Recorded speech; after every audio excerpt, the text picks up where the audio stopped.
certainly contribute. Need a test? Kevin, Kevin, Kevin, Kevin. Oh, hey. Kevin, Kevin, Kevin, Kevin. FortErieRacing.com, your TV, Niagara.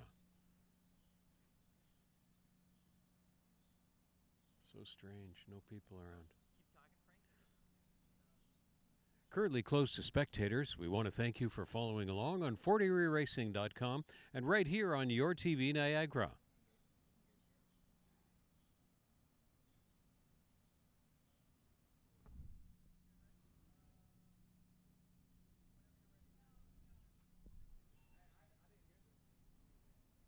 Hi again, everyone, and welcome back to Post Time from Fort Erie Racetrack on your TV, Niagara. Racetrack currently closed to spectators. We want to thank you in this special year for following along at FortErieRacing.com. There you'll find our live stream and the replays, the racing schedule, the Ashley Mayu daily tip sheet, and much more. And don't forget, post time each Monday and Tuesday to follow along with the live action is 1:10 p.m. And our playback time here on your TV Niagara every Thursday evening at 8 p.m. Lots more great turf racing action you're about to see on today's replays and highlight show. Kick back now and enjoy the most recent racing action. Thanks for being with us. It's post time from Fort Erie Racetrack, only on your TV Niagara.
And they're off for the 8th program of the 2020 campaign at Fort Erie Racetrack.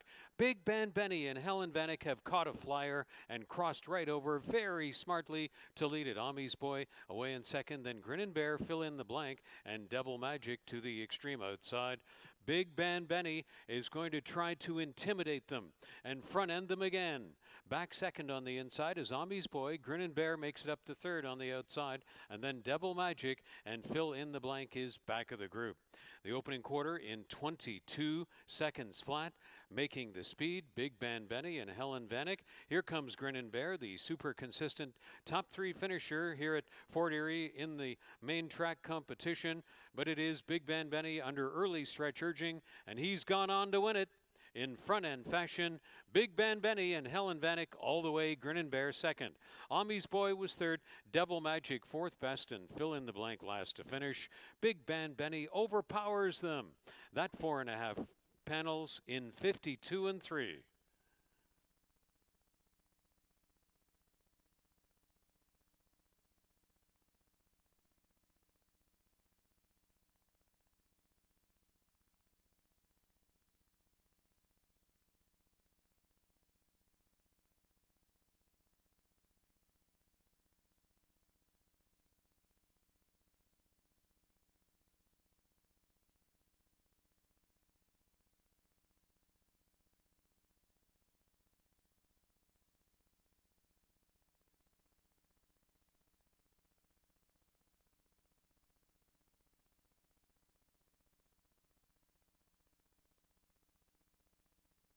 Standing by for a start, race 2 at the post.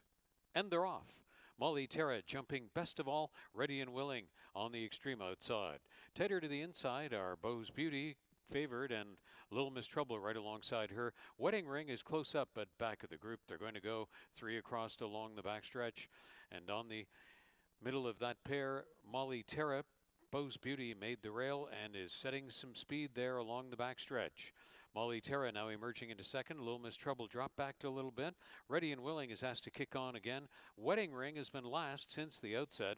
Molly Terra trying to sting Beau's Beauty around the turn. Here comes Ready and Willing with a final turn move to join the leaders. They're going to be 3 across the course, coming at head stretch, 22 and 3 the first quarter. Ready and Willing out widest of all. Molly Terra trying to put away a stubborn Beau's Beauty.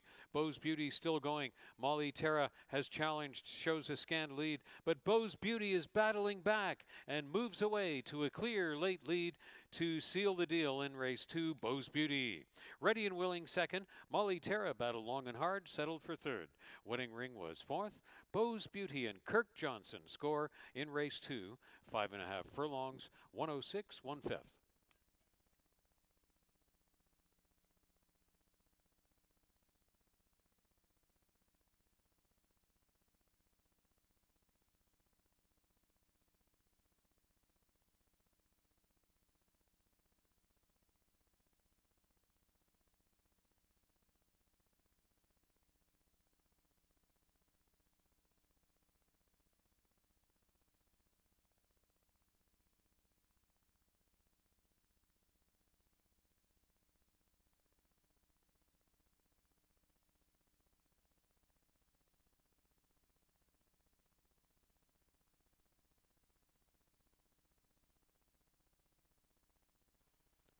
Race 3 is off. Not a Hausfrau won the break cleanly in the very early strides. Doodle Dandy comes out with that one. Running up wide is Crickeration. Then it's back to Dressed in Chocolate, and a Little Irish Luck is going to run right up there and be only 2 lengths off. Not a Hausfrau allowed to lope along on the lead since the very early strides of this one. In between horses, that's Doodle Dandy. Saving ground in on the fence, Dressed in Chocolate. A Little Irish Luck runs on the outside. 3 more lengths to second choice Trickeration, who has lost ground there and is about 5 lengths back of the lead pack of 4. None are close to Not a Hausfrau. Doodle Dandy is stoutly holding second into the turn. Then it's a Little Irish Luck along the inside for Dressed in Chocolate. And finally coming off the fence, Trickeration looks to make a stretch long gain, but it's been all Not a Hausfrau through speed of 23 and 2. 23 and 2 again for 46 and 4. Not a Hausfrau, and the mailman man who's going to deliver in a big way. Not a Hausfrau, as 1-9 favorite, left the rest of the field back in Niagara Falls. Doodle Dandy was second. Trickeration is third. A Little Irish Luck is fourth to run under the line. 1-12-1 at 6 furlongs, Not a Hausfrau.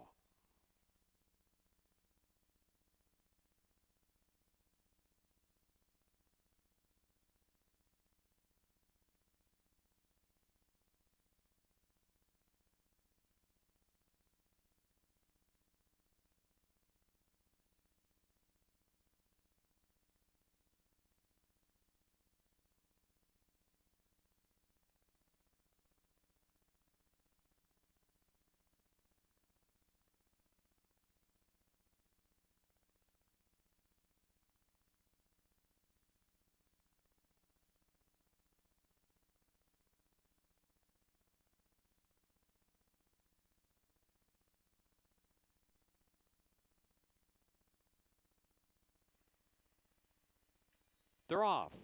Einstein's Babe has come out well with Wick and Sense and Forest Lass. Gabby's Ballerina is going to run up into the front four. Miss Lester Murphy is wide, and a little bit wider was Marvell to the rear of the field. Then Vin Pearl Valentine, and down in on the fence to save the ground is Keep Your Silence. It's a tightly compacted field of 8 round that first turn, and Forest Lass has taken the rail advantage. Wick and Sense forced to run up on the outside. Einstein's Babe is getting a really good-looking trip. Third on the outside. Out around her is Gabby's Ballerina. Keep Your Silence saves ground in on the fence. Third from last widest is Miss Lester Murphy, overtaking Vin Pearl Valentine.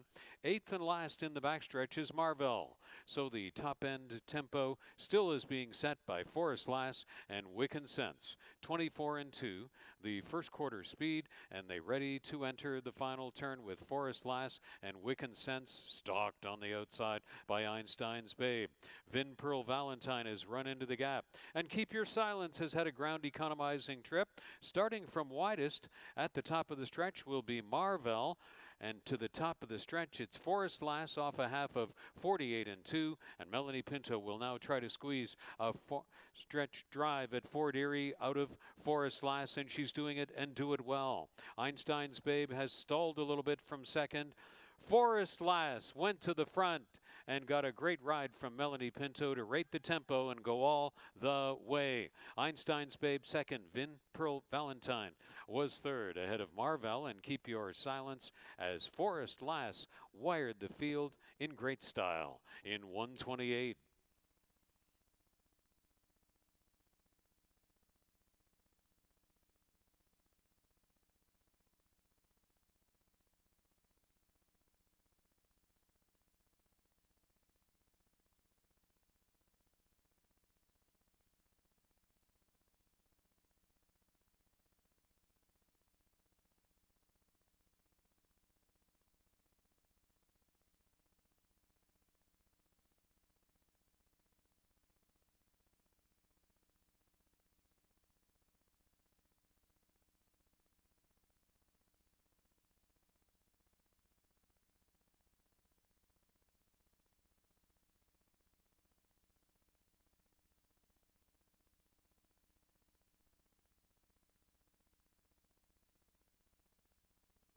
They're off.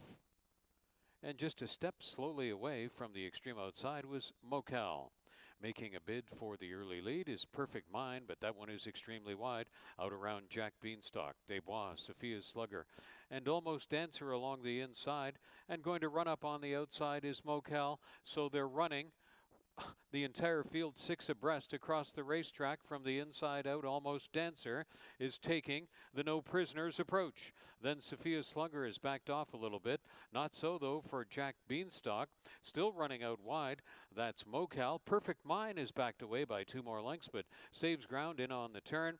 They'll come to the top of the stretch. Sophia's Slugger finally will put away Almost Dancer. Jack Beanstalk is the widest one, looking to take the top of the stretch lead. 23 and 46 and 4. Jack Beanstalk overtaking Sophia Slugger. Here comes Perfect Mind, just a little too late though, and re-rallying Sophia Slugger. Sophia Slugger going to make it close with Jack Beanstalk. Sophia Slugger refusing to lose and came back to win by a head over Jack Beanstalk. Perfect Mind started too late and was third. Mocal was able to save fourth. Sophia Slugger, a battling back winner in race 5.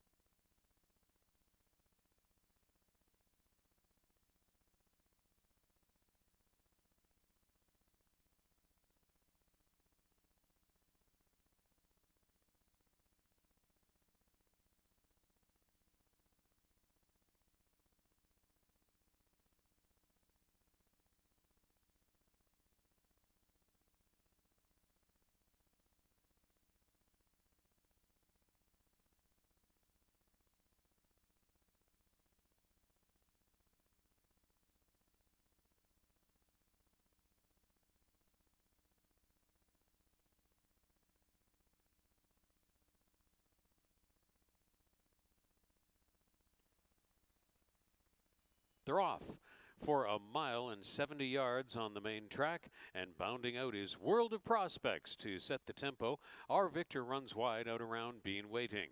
2 more lengths back to the original Scotty, and the other Breeze is on hold and to the outside in the field of 5 as they enter the first of 2 turns. Reaching up on the outside is Our Victor to go alongside World of Prospects, and trying to run right on by now, but tugging hard is Our Victor. Our Victor, Chris Husbands tries to settle that one down and take him in rain. World of Prospects along the inside. Bean Waiting decides to stay out there in the clear air, in the clear outside of World of Prospects. Then the other Breeze runs on the outside flank of the original Scotty, less than 3 off the lead along the backstretch. Our Victor now finally trying to take a clear lead from World of Prospects. Right there along the inside, that's the original Scotty. Moving up on the outside is Bean Waiting right there in striking position. The other Breeze is starting to make a final turn run. The speed was 25 and 1 and 50 and 1, and the tempo is hastening on that final turn. On the outside, Bean Waiting has come to the lead. The other Breeze started a run back in the turn and now strikes front. The other Breeze overtaking Bean Waiting at the top of the stretch. For clear air from the backfield comes the original Scotty. The other Breeze took the lead from Bean Waiting. They're in the stretch off 3/4 in 1:15. The other Breeze with a big final turn move for Melanie Pinto, and Michael Blake going to score again. The other Breeze swooped him on the final turn, runs off to victory over Bean Waiting. World of Prospects and the original Scotty. The other Breeze runs the mile and 70 yards, 1:44 and 3.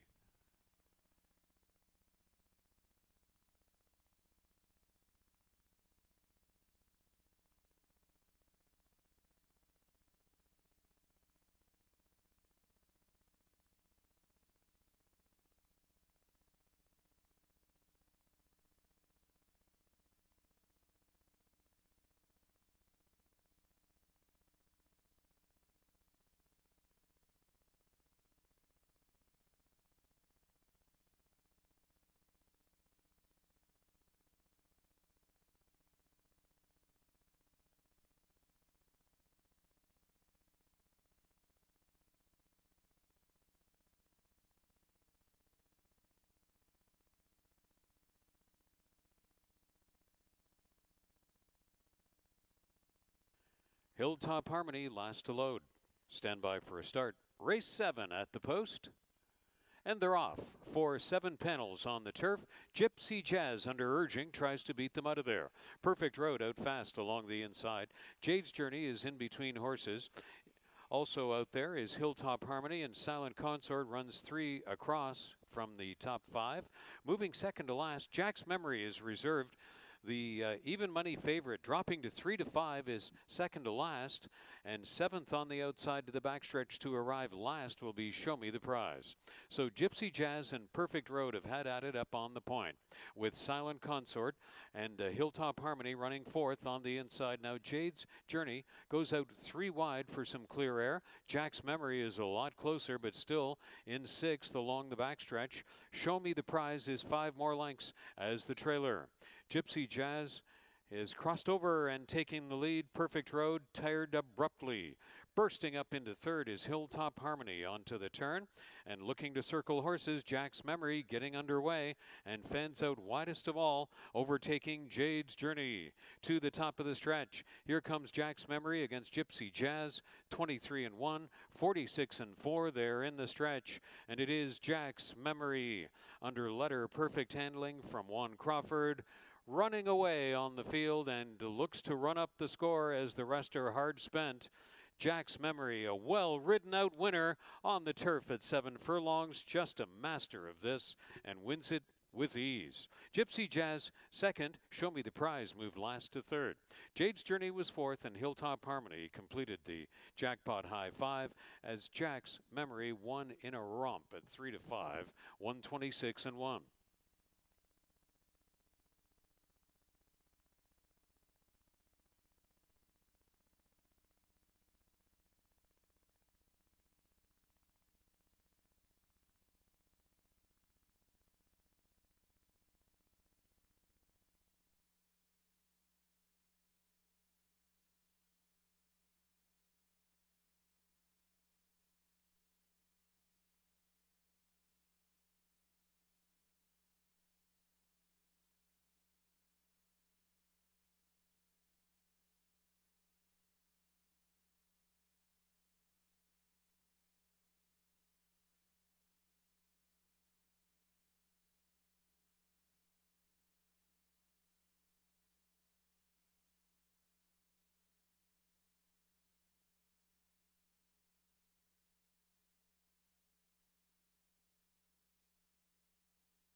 Welcome back, everyone, for Live Racing 2020 from Fort Erie Racetrack in the seasonally beautiful Fort Erie, Niagara Falls, Buffalo region, all set for a huge Tuesday of action as we will treat today's program as our Canada Day card, even though officially that occasion is tomorrow. We are celebrating Canada Day here around the racetrack at Fort Erie Racetrack, and really glad that you're with us and going to be a part of the Tuesday racing action. Mostly sunny skies, the temperature climbing into the mid 80s or close to 30 Celsius. The main track is fast, the turf course is firm with the rail out at 10 feet and counting down to first race post time at 1:10 p.m. Currently closed to spectators. Thank you for understanding during this special time, everyone. But we do want to thank you for following along on FortErieRacing.com, HPI TV, HPIBet.com, and all across the USA and the world to Fort Erie Racetrack's 2020 live action. And the major order of business today in the final race, the Jackpot High Five carryover, $21,392. Over $21,300 in the Jackpot High Five going into the final race.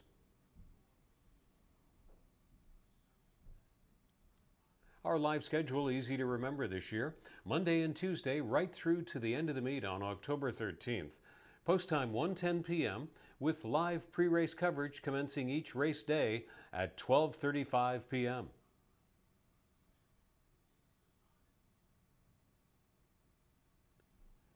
Have a look-see for yourself today and join for free at HPIBet.com and get $100 when you've bet your first $100. Membership includes the ability to wager online or on-site at any time. You can watch over 500 tracks and stream 4 tracks at the same time, all the while earning HPI Bet rewards. Check it out for yourself. Join for free today, HPIBet.com.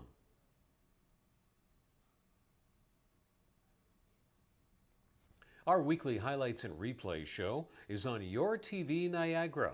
That's channel 700 on the local Cogeco system in Fort Erie, Niagara Falls, and the Niagara region every Thursday evening at 8 p.m.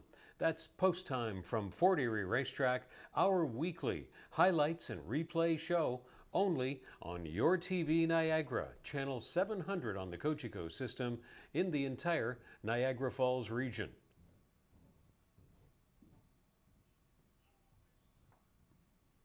For our live stream, the replays, the racing schedule, the Ashley Mayu free tip sheet, be sure to check us out at FortErieRacing.com.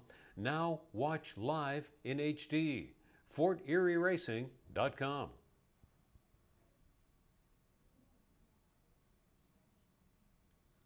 Standing by now for the Tuesday program changes. In the first race, 3 Butterfly Strike, 2 pounds over. 5 Milwaukee Magic, Steward's Scratch. 7 Sinar, 2 pounds over. In race 2, 5 Blue Collar Romance has a jockey change, make it Brian Shane. Brian Shane rides Blue Collar Romance number 5 in race 2.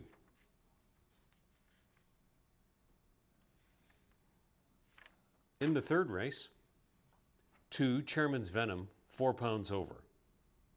3 Forest Fairy, 2 pounds over. 7 Munch and Crunch, 1 pound over. In the fourth race, 1 Duke of Hearts, 5 pounds over. 4 Dr. Robert and 5 Texas Boy, each 2 pounds over in race 4.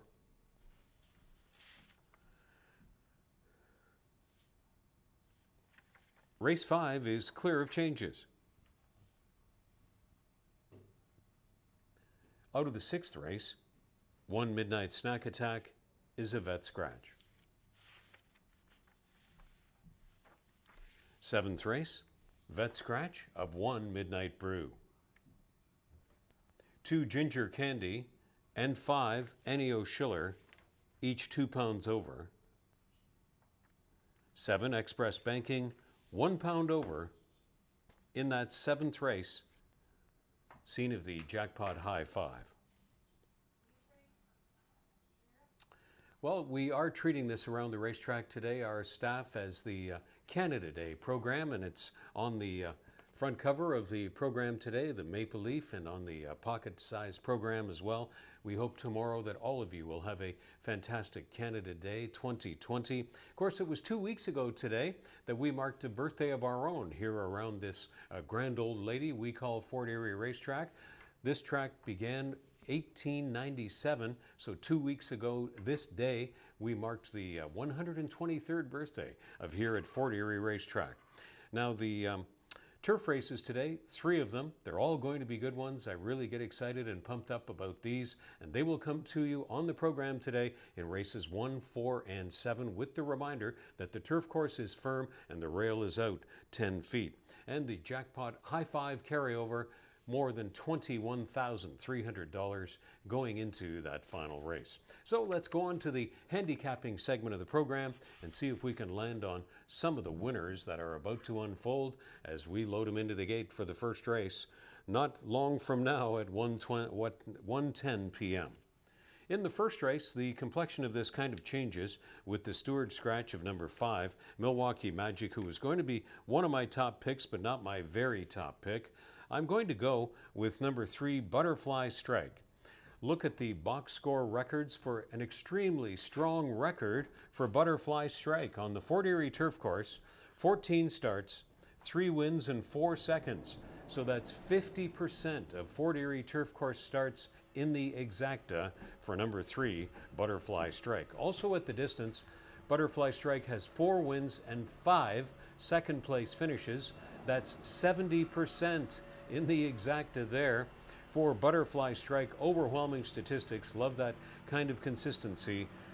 Butterfly Strike certainly looks like a must-use for your first race tickets.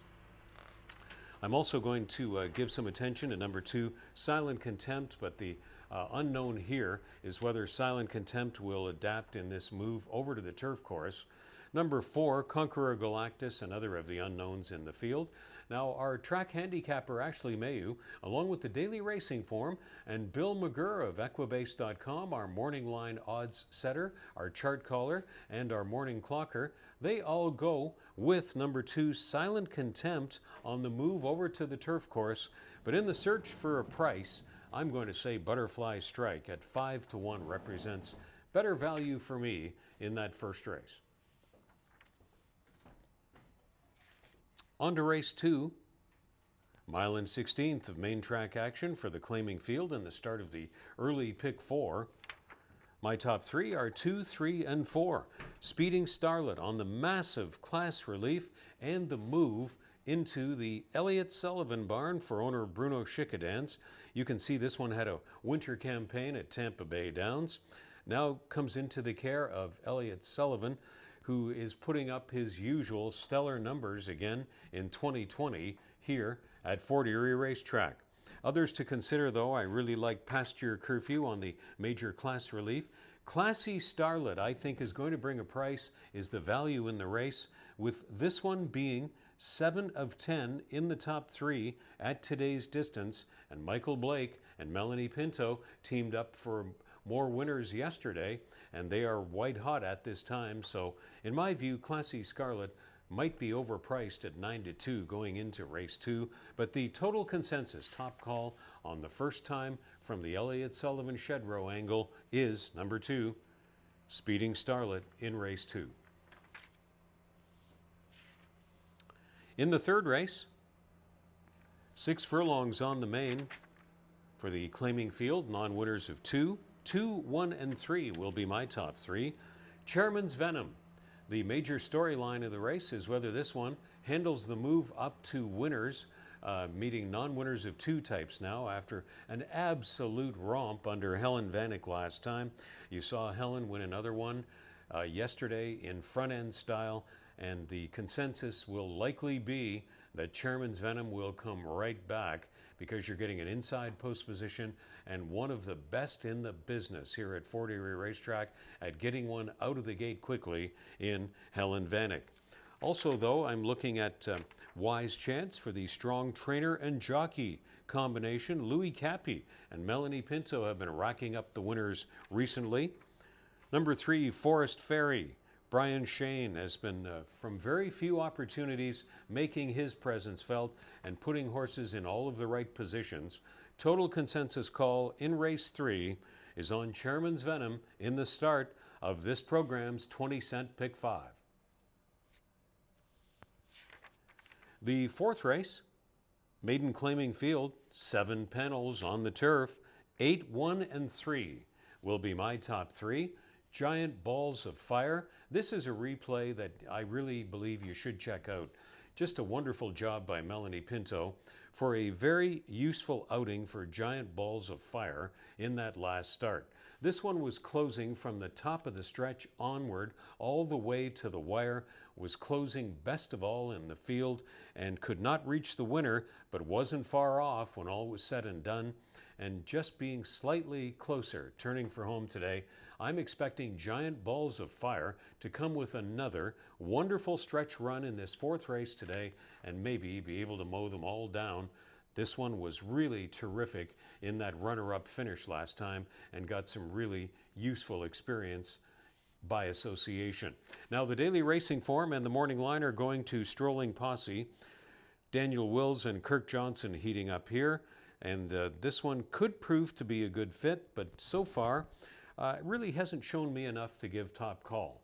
I saw so much promise last time that I am staying resolutely on Giant Balls of Fire there in the 4th race to start this program's late pick 4. On to race 5, kicking off this program's last 20-cent pick 3, 5, 4, and 2 will be my top 3. Sent from Heaven, John Sims and Melanie Pinto had a powerhouse winner here last time, returning in mostly the same company since it's a starter 6250, much the same competition here, and I'm expecting another strong and successful outing from Sent from Heaven. Colleen Saylor, really interesting entrant here. You don't see an 11-year-old get claimed very often, but that's the situation with Colleen Saylor. Joe Humber, the owner and trainer, reached in with a claim last time. Here you get an 11-year-old veteran that has been in the gate 75 times and won almost a quarter of his career starts for almost $560,000 in purse earnings. So this horse pretty much is a plug and play. He's going to find his own way around and do what he's going to do at 11 years old. But certainly, a last-time winner at Woodbine could prove to be a very useful fit here in race 5. Ashley agrees with me, as does Bill McGurr's morning line. The only dissenting view is Stolen Identity, number 2. By the daily racing form, making a move up in class after a 15-length win for Bill Tyrannos and Larry Munoz. So there's a couple of alternatives there if Sent from Heaven fails for any reason in that 5th race. The 6th race brings us to a really interesting situation here, and we can use the angle of the rider doing much of the handicapping work for us in advance. And I'm speaking of Helen Vanek. She last time rode Midnight Snack Attack to a very close win, but when draw day transpired, she had chosen 6, Strategic Vision, over number 1, Midnight Snack Attack, who is now scratched by the vet out of today's race. But Strategic Vision was going to be Helen Vanek's choice, and you can see this one won by more than 7 lengths last time in a Helen Vanek patented front-end jaunt. The only dissenting view is in post 4 with Get the News for Louis Cappy and Melanie Pinto. A very good, hard-fought win last time against pretty good, salty allowance company last time for Get the News. So it could come down to Helen Vanek and Melanie Pinto stretch drive here in the 6th race. But I give a slight edge to Strategic Vision because that was Helen Vanek's choice back on draw day. 7th and final race. Too bad we lose number 1, Midnight Brew. I think this horse was going to be a competitor here after winning last start from the Tony Adamo outfit, but nonetheless a very compelling turf race to conclude our Tuesday afternoon proceedings from Fort Erie Racetrack. And I'm going to be going 7, 5, and 2 in this spot. With Express Banking getting the drop down in class, was hard battling all the way last time, just barely succumbed at the end to Midnight Brew, who is scratched today. So I think Express Banking with Emil Ramsamy and Julie Mathis from a very productive shed row here for Emil Ramsamy, going to be getting a very live mount indeed with number 7 starter Express Banking for this 7 furlong test on the turf course. Number 5, Annie O'Schiller, going to start again from the high percentage connections of Nick Mullaney Jr. and Helen Vanek. I remember not so many years ago that this one was a strong and consistent winner from the John Sims barn. And I think Nick Mullaney Jr. is going to find the key to this mare any start now, and it could be today for Annie O'Schiller to be right up there and maybe at a price. Ginger Candy, how about this for consistency? 4 starts on the Fort Erie turf course and all top 3 finishes. 4 for 4 in the trifecta on the turf course here for number 2, Ginger Candy. No wins yet, but I love that kind of on-the-ticket consistency by number 2, Ginger Candy, who in my view will not be going off anywhere near the 12-1 morning line, but nonetheless rates a look for certainly the trifecta and your jackpot high 5 tickets as that carryover continues to approach $25,000. We wish you well with all of your selections, and we're going to be standing by in just a few moments too for more insights and handicapping selections from our track handicapper and tip sheet author Ashley Mayu. It's another wonderful weather day here in Fort Erie, Niagara Falls, Buffalo region. Wonderful summer day about to unfold. Hope you enjoy it. Happy Canada Day, everybody. Good luck with your selections all afternoon long from Fort Erie Racetrack.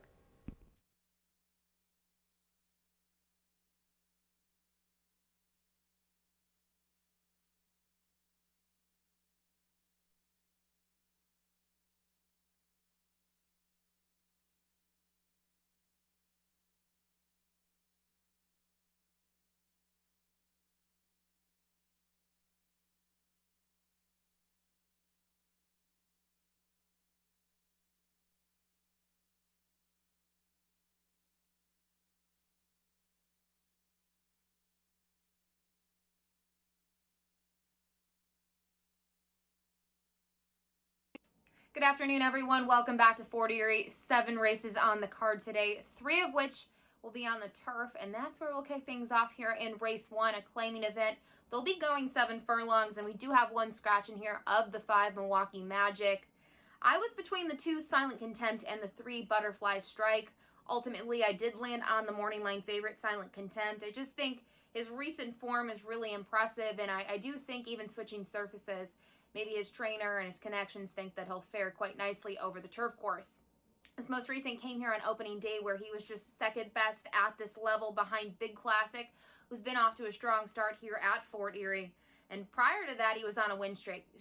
He won 3 races down at Mahoning Valley. Obviously lesser company, but I think this level here is a good spot for him. It's a great race to get him back on the turf. His turf record currently is 1 for 3 on the board, but you go back to his most recent race on the turf. It came up at Woodbine going 6.5 against $10,000 claimers, and he kind of set the pace in there. They went pretty quick to the half, 45-3, 108-4 for 6 furlongs, and he really just couldn't keep that up. So he did finish 4th, beaten by 2 1/4, and I think that's very, understandable. I don't think they'll necessarily go that quick today. They are going 7 furlongs here, but it is the 2-turn distance. And I just have a feeling he's in peak form and he could run a big race today. The 3 Butterfly Strike is obviously a well-known horse here at Fort Erie. He's 9 for 14 in the money over the turf course, 3 of which those are wins. Most recently, he was second. He was a hard closing finish in there by him, going 5 furlongs. I really like him on the stretch out to the 7/8 distance. His 1 win came at this distance last year. He was also second over a yielding turf course. You know, he is getting older and he hasn't been facing necessarily the toughest of competition in his, some of his most recent starts. But I do think this group, he fits perfectly. And I would expect him even being older. Maybe he needed a race. Maybe he'll be fresher second time out for the barn. Finally, the 4 Conqueror Galactus. I'm definitely going to use in my trifecta. I really liked him last week. Was hoping to see him on the turf, but obviously the downpouring rain kind of took that away from us, and he did still race, but he was a very disappointing 4th, and that doesn't really surprise me. Kind of looking at the way he was training over the track, his workouts were kind of slow in the mornings.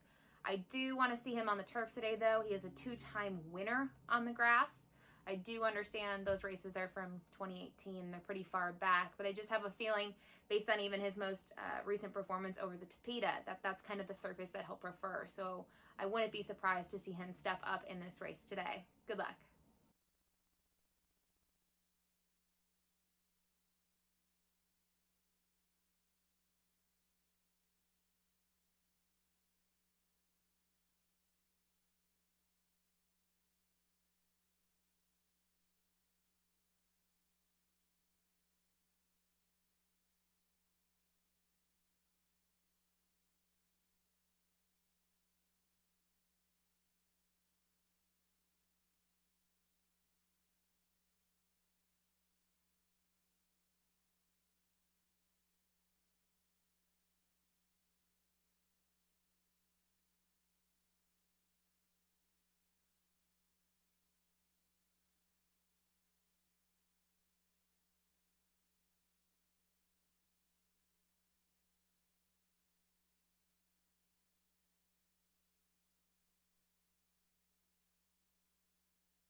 The horses for the first race move into the walking ring.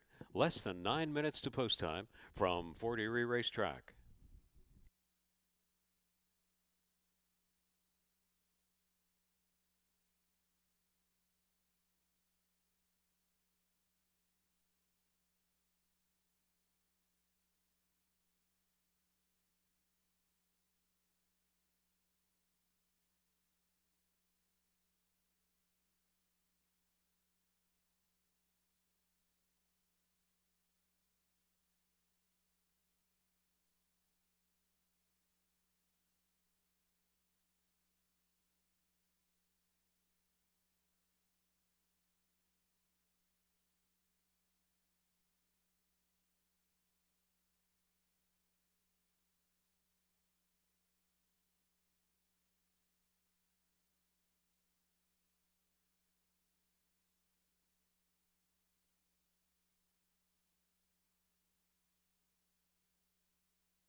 They're on their way out to the track for the first race.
It's Holy Snappin' Eyeballs leading the first race post parade from Fort Erie.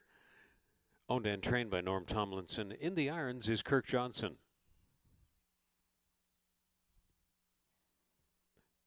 Kevin Buttigieg hires Chris Husbands to ride 2, Silent Contempt. Butterfly Strike number 3, trained by Joe Humber for Awesome Start Stables. And the jockey is Sunny Singh.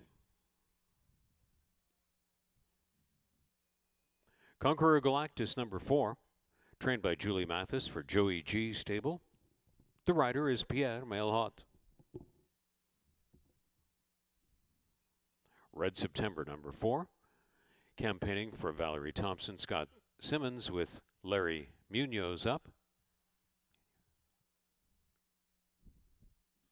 Sonar is the 7, partnered by Helen Vanek. Trained by Sam Melli for Jeff Voice. Sportscaster number 8, campaigning for Eric and Ravendra Raghunath and Nancy Dick.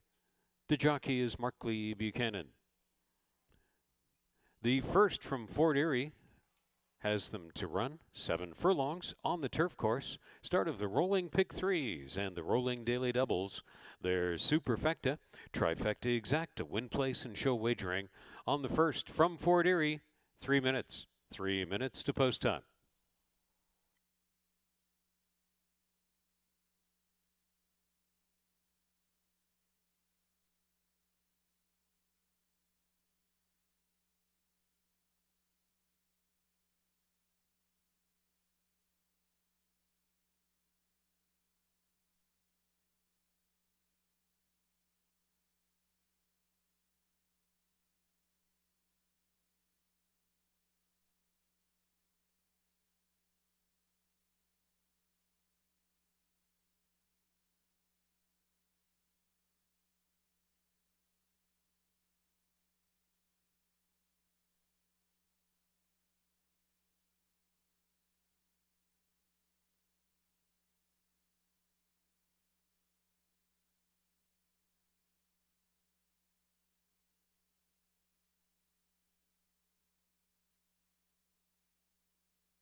Starting gate has taken position on the turf course for the first race in Fort Erie.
They're moving on to the turf course.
Riders now requested to bring their horses to the gate. Time winding down. For the 20-cent Pick 3 Superfecta, rolling double, and all first race wagers, they're readying to load.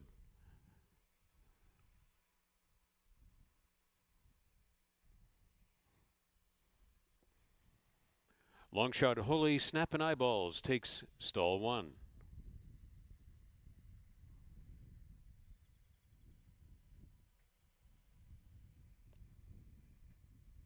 Silent Contempt, hovering as the favorite.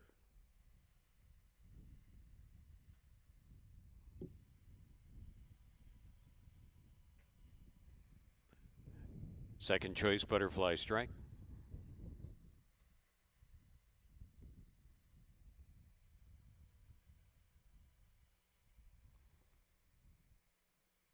Red September well up in double-digit odds.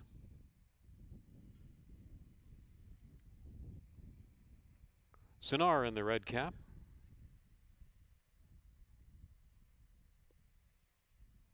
Sportscaster, the outside gate, just one to go, and that's Conqueror Galactus. Stand by for a start. They're off on Tuesday afternoon to start the 9th program of 2020 at Fort Erie Racetrack. Silent Contempt has hit the ground running, so is Red September on the outside, and Butterfly Strike is going to take a good trip. Spotted right behind the speed there in third. Then Conqueror Galactus by 2 more lengths is on the inside flank of Sonar as they move over into the backstretch. And the last pair are Holy Snappin' Eyeballs and Sportscaster. Well spread out and going a pretty big tempo. Red September is prompting along Silent Contempt. Drafting behind the speed is Butterfly Strike. 23-2, quick enough opening panel on the turf course. Midway on the backstretch, this battle rages still on the top end. Red September and Silent Contempt have had at it a long, long way. Butterfly Strike tagged along in third. Conqueror Galactus fourth. Sonar made it up into the front 5, and the last pair remain Holy Snap-In Eyeballs and Sportscaster. But the field is closing in on the hard-spent front-end battlers. On the inside, it's been Silent Contempt with Red September on the outside, and they're about to be looped by Sonar. And here comes Butterfly Strike, past a half in 46-4. Butterfly Strike, Conqueror Galactus saved the ground and came on through. Sonar is out widest of all. Conqueror Galactus at 3-1 is clear in late stretch. Conqueror Galactus takes the southern route to victory. Sonar saved second, Butterfly Strike was third, Silent Contempt was fourth, and Holy Snap-In Eyeballs was fifth as Conqueror Galactus runs the turf 7 panels, 125-3.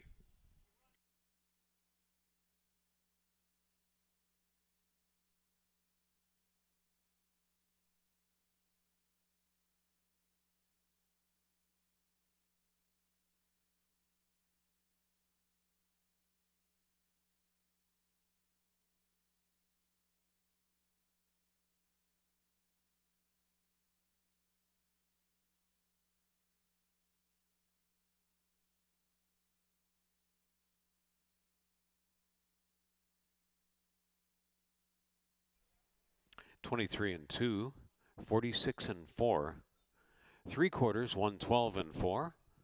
The 7 furlong turf time, 125-3. Conqueror Galactus. 4732 posted on the board is unofficial.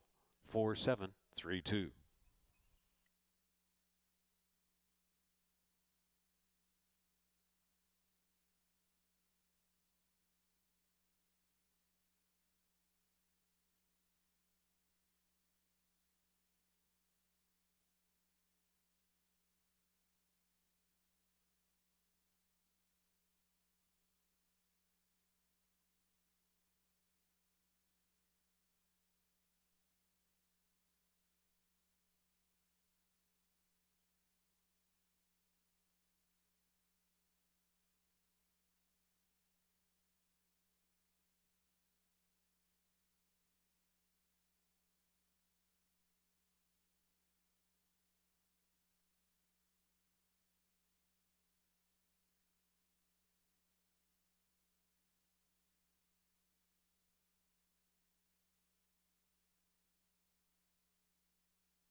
There's Conqueror Galactus back from the first race in Fort Erie.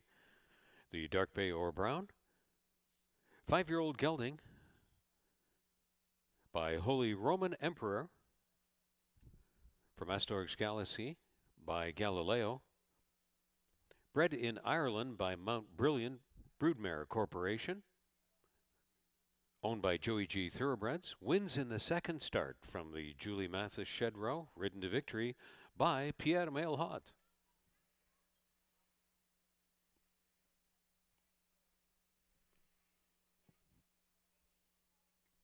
In victory, Conqueror Galactus kicks back 880, 490, and 330. Sonar 890 and 410. Butterfly Strike 310. The Exacta $120 even. The Trifecta $433.70.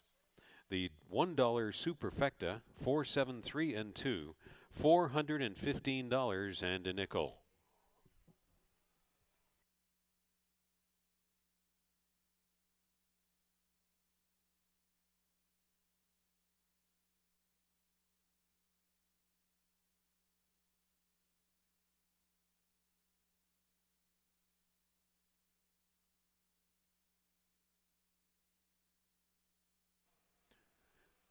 Be sure to check out our weekly highlights and replay show on Your TV Niagara.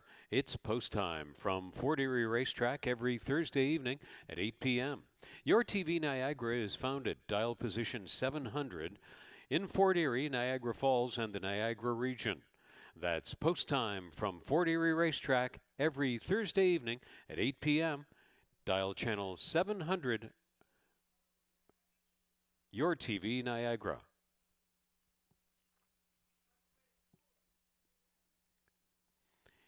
In race 2, rider change on 5, Blue Collar Romance, make it Helen Vanek. That's race 2, 5, Blue Collar Romance has a rider change to Helen Vanek. Race 2 is the start of the early 20-cent pick 4, 17 minutes to post time.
Race 2 will kick off that early pick 4, and we have a field of fillies and mares in for a tag of 3,000, and they'll be going a mile and a 16th over the main track.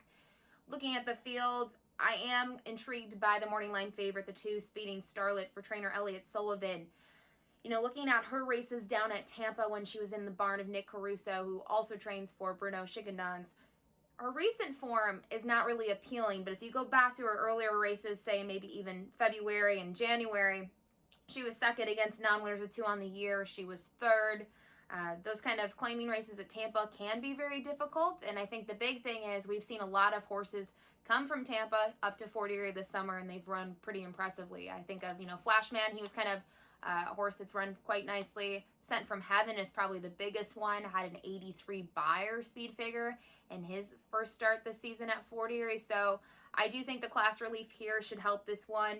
And my only concern with her is going to be that she really hasn't been in the barn long. You can see her last start was on June 10th down at Tampa. So I'm not sure, how much Elliott has, kind of gotten to know this horse and how much she can improve. And, maybe she has little things they need to figure out along the way. But it doesn't seem like, 2-3 weeks is enough to do that.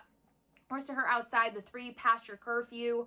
She's been facing some tough allowance optional claiming company in her career, and even against the claimers last year, she had some tough races, but she performed really well in those claiming races. She had 2 back-to-back wins, went in for a $4,500 tag and a $6,250, and those were both going long. So I think she had excuses in her 2 starts this year because they were 1-turn distances, and she definitely prefers going longer. She does have 3 wins at these 2-turn distances in her career. She's 5 for 11 in the money. So I expect her to improve today, even though, especially her most recent was pretty disappointing. The 4 Classy Scarlet is another horse that I definitely like at these longer distances. I'm not even really going to consider her race last time out. I'm just going to kind of consider it a freshener to get her ready for the races. It was on the turf going 5 furlongs, and she was never really in contention. She was kind of shuffled towards the back, and she never made up any ground. But at the 2-turn distance, she's definitely one to consider for a minor share. She's 6 for 10 in the money. She's yet to get that win. And at Fort Erie, she may only have 1 win, but you kind of look at her races last year where she was, in one of them third to Pasture Curfew. I do think in here, if you're going to play Pasture Curfew, you're probably going to use this mare as well, just based on her consistency and form over the track.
Here come the horses out for race 2.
Court reporter to lead out the race 2 post parade in Fort Erie. The rider is Howard Newell for trainer Barrington Cito, the ownership of Woodland Hills Stable and Partner.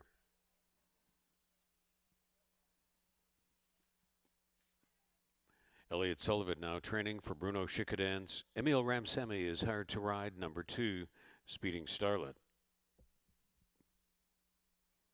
Past Your Curfew number 3, sent out by Sam Melli with Juan Crawford aboard.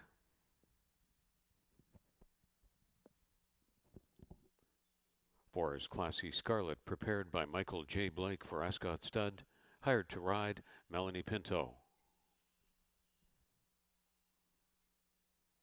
Blue Collar Romance 5 completes the field for Sharon Chicado. It's Helen Vanek. Claiming field to run, mile and 16th on the main track in race 2, start of the early 20-cent pick 4. Starts a rolling pick 3 and double, and their superfecta, trifecta exacta win place and show opportunities on race 2 from Fort Erie.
Starting gate takes position for race 2.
They've reached the gate, readying to step in. Last call now on the early 20-cent pick four.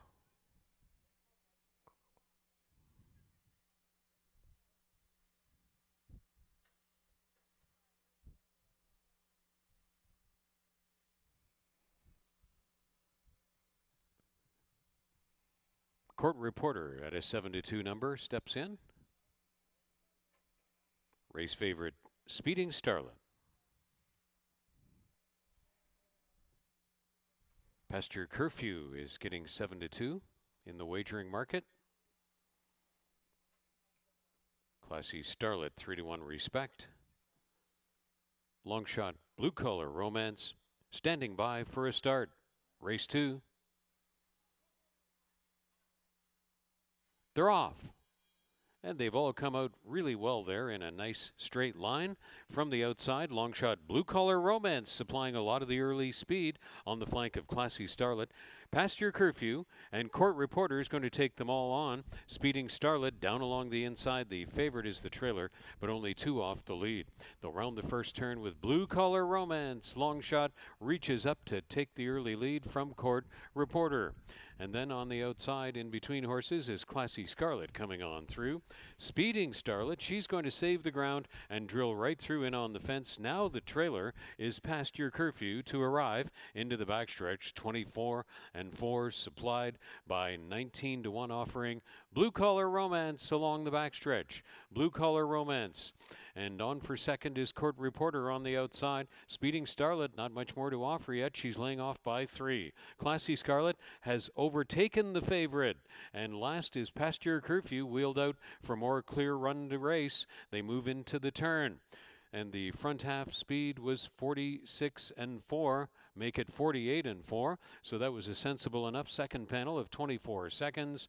Looking to tire, though, is Blue Collar Romance, about to be tackled by Classy Scarlet and Court Reporter on the outside. Pasture Curfew, not today. We have a beaten favorite, it appears, at 2-5. Speeding Starlet going down to defeat unless something miraculous happens into the stretch as Classy Scarlet takes the stretch lead. Pasture Curfew was last in the early going. She's moving up on the outside. Classy Scarlet, though, is clear, and the winning streak continues for Michael Blake and Melanie Pinto as Classy Scarlet wins it at 6-1.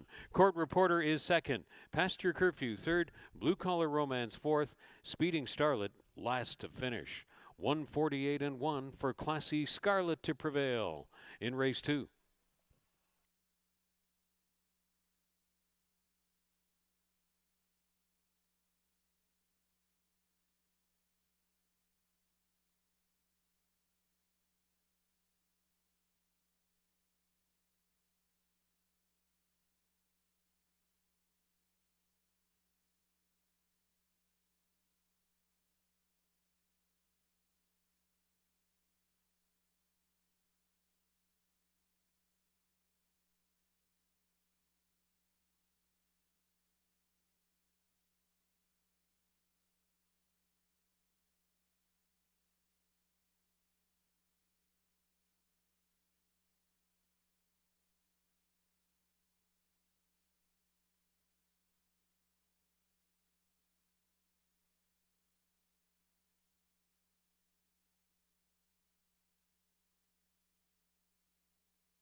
Race times from the second, 24-4, 48-4. 3/4 114, the mile rating 140-3, and the mile and 16th 148-1. Classy Scarlet when posted official. 4135 posted on the board, unofficial.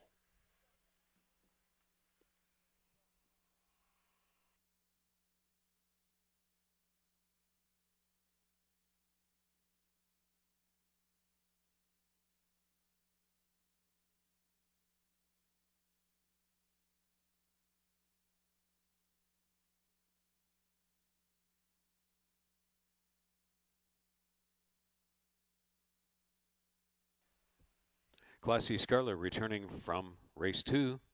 Chestnut 7-year-old mare by Philanthropist. From Classy Landlady by Sky Classic. Bred in Ontario by Hillendale Farms. Trained by Michael J. Blake for Ascot Stud, the winning ride to meet leading rider Melanie Pinto. First win in 5 starts this year, Classy Scarlet in race 2. Runs the mile in 16th in 1:48.1 when posted official.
Off at 6-1, Classy Scarlet, 14.90 on the win ticket, 9.60 and 5.40 across.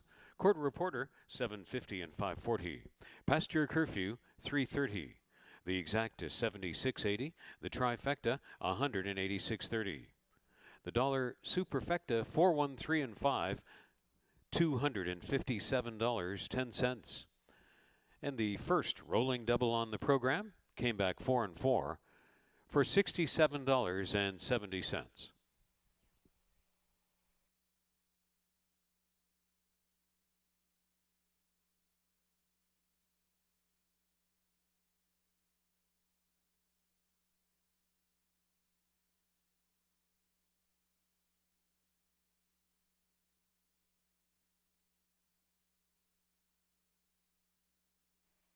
There was a claim from race 2, number 2, Speeding Starlet, claimed for $3,000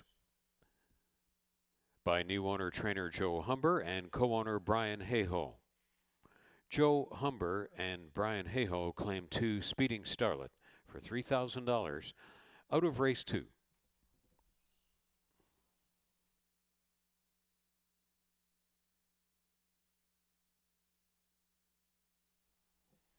Here are the third race weight changes from Fort Erie. 2 Chairman's Venom, 4 pounds over. 3 Forest Fairy, 2 over. 7 Munch and Crunch, 1 pound over. Race 3 will start this program's 20-cent Pick 5. The 20-cent Pick 5 starts right here on race 3, 17 minutes to post time.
The Pick 5 gets underway here in Race 3, a claiming event for non-winners of 2 lifetime.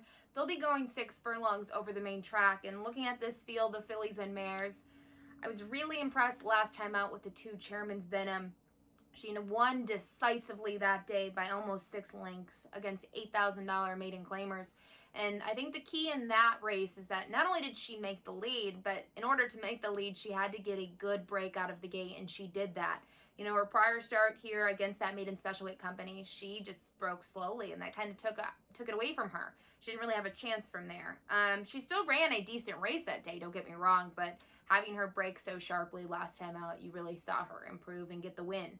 I think this is a great level for her to kind of face winners for the first time. They're not going to jump her up higher than this. I think 4,500 is a good spot. She doesn't have any published workouts, but I just have to have some confidence in that last race that she was so visually impressive that she definitely has a big shot today. Now, a horse that I also would consider who's 15-1 morning line, which is a little shocking to me, is the 4 Linda Talks. We haven't seen her since Woodbine this past October, but at Fort Erie, she's got that maiden win, and she also has a 3rd place finish. If you go back to the 3rd place finish, it was going a mile and a 16th against 4,500 maiden claimers. She made up some ground after kind of being, tucked pretty far back in the field.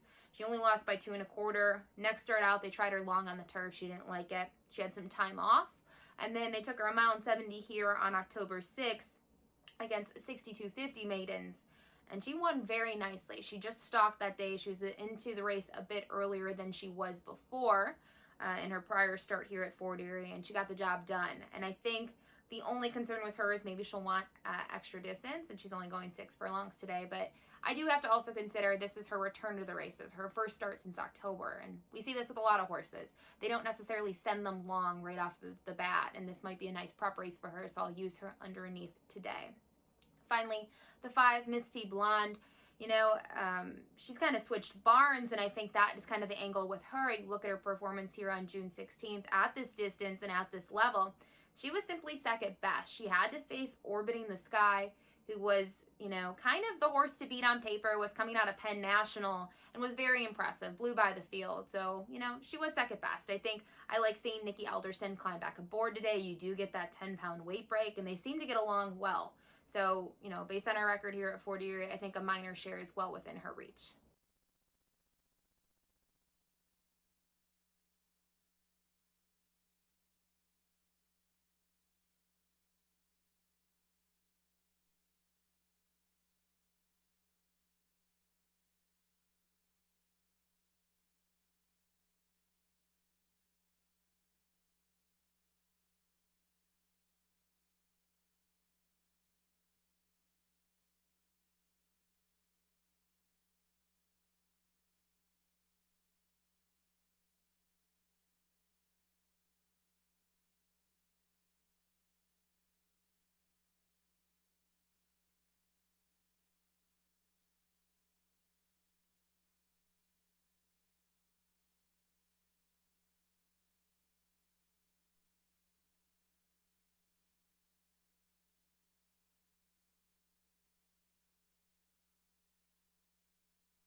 Riders up, and they're on their way out for race 3 in Fort Erie.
Wise Chance leading out the third race post parade in Fort Erie, trained by Louis Capi for Fortunato Galati. Hired to ride is Melanie Pinto. Julie Mathis conditioning for Joey G. Thoroughbreds. Helen Vanek hired to ride to Chairman's Venom. Forest Fairy is number 3. Trained by Sharon Chicato for Even Stevens Stables with Brian Shane up.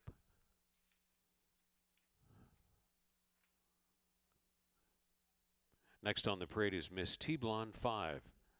Racing for Anthony and Malcolm Anderson with Nikki Alderson aboard.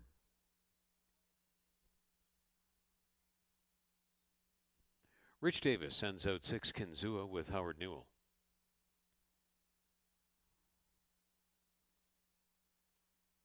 Munch and Crunch number 7, owned by Don Donahue, trained by Gordon Colborn, hired to ride Devin Johnson.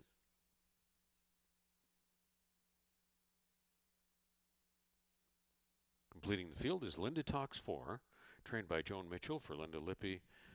The rider is Chris Husbands. 6 furlongs on the main track for the claiming field. Starts the daily 20-cent pick 5. The pick 5, rolling double, and pick 3 with Superfecta, Trifecta Exacta, Win, Place, and Show, all on race 3 in Fort Erie, coming right up.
And the riders are now under instruction to take their horses back to the 6 furlong starting point for race 3.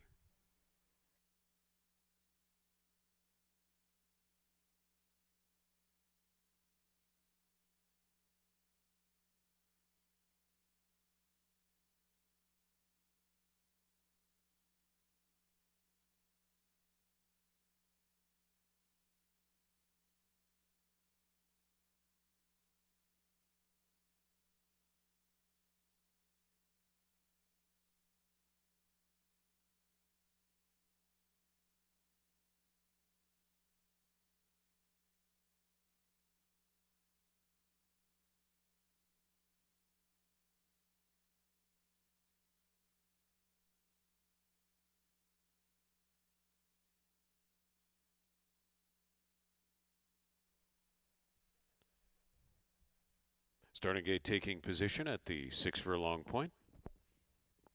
Little time remaining for the 20-cent pick 5 and all race 3 wagers.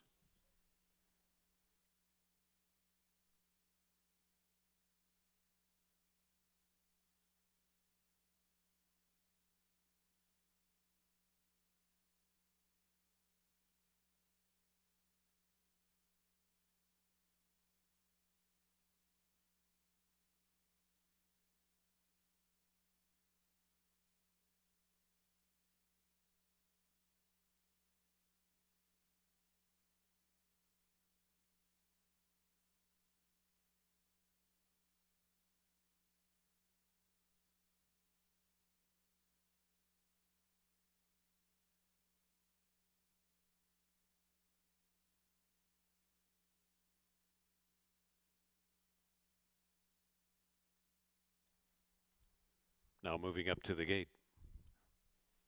Last few moments of third race wagering time in Fort Erie.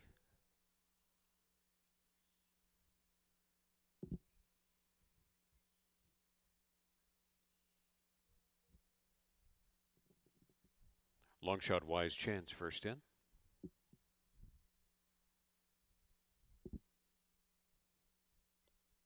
Forest Ferry offered at 11 to 1.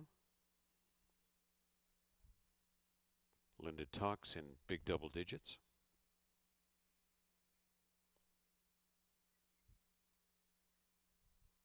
Miss T Blonde and apprentice Nikki Alderson.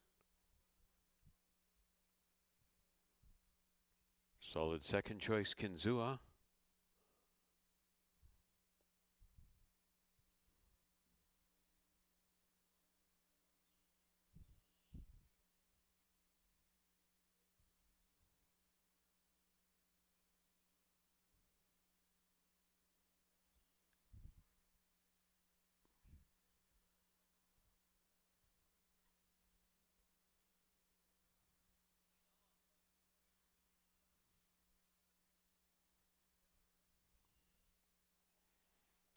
Munch and Crunch will have long shot status. Chairman's Venom, the favorite, last in. Stand by for a start. Race 3 at the post.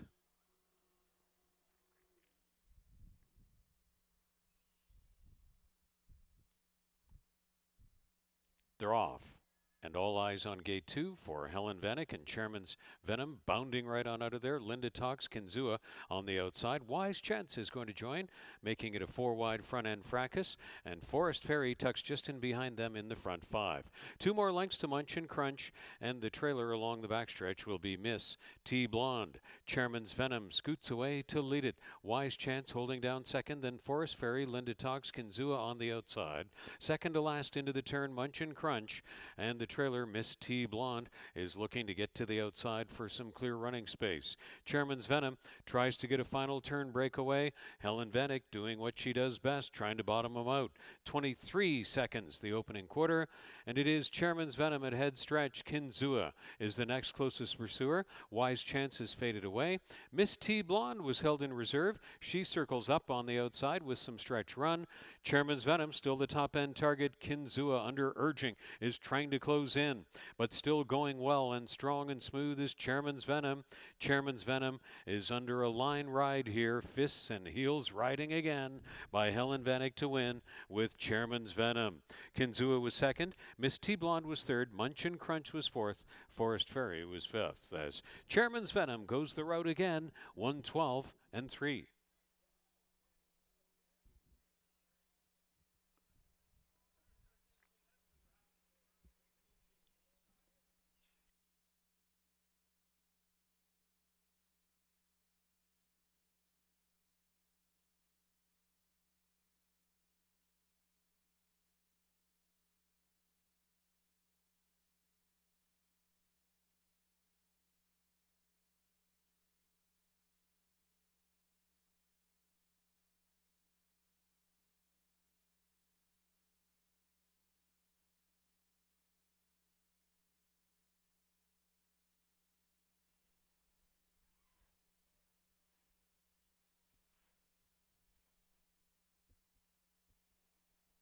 From race 3, 23 seconds.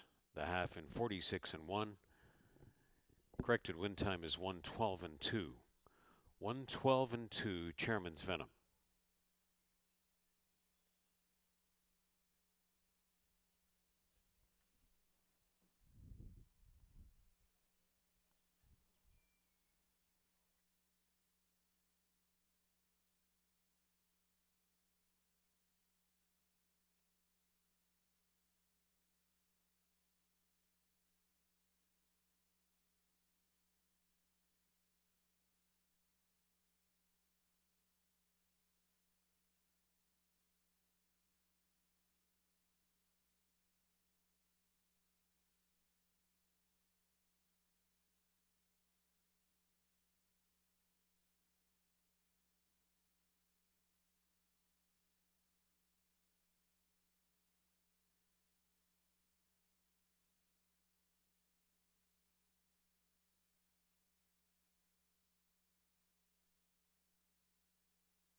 Chairman's Venom returning from race 3 in Fort Erie.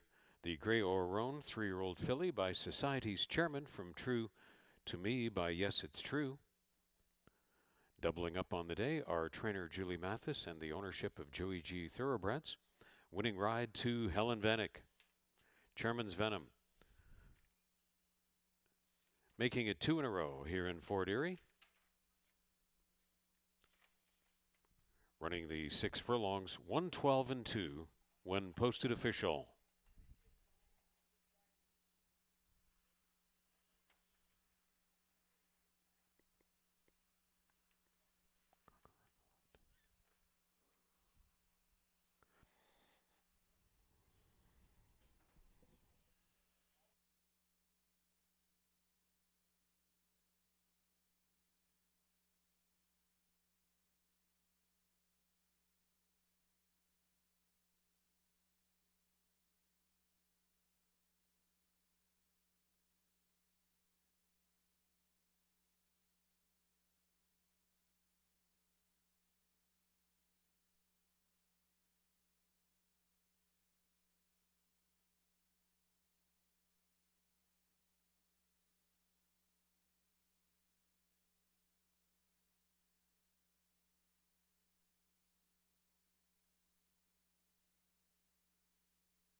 $3.10, $2.10, $2.10 across. Chairman's Venom. Kinzua $3 and $2.20. Miss T Blonde $2.60.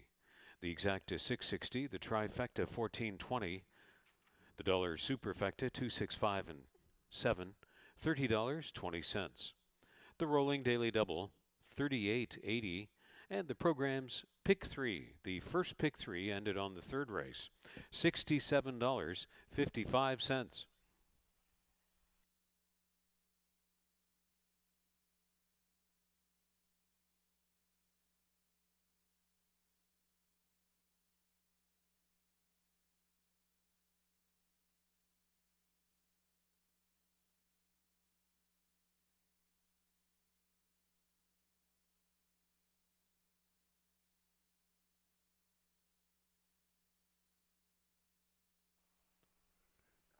From the third race, the winner was claimed Chairman's Venom,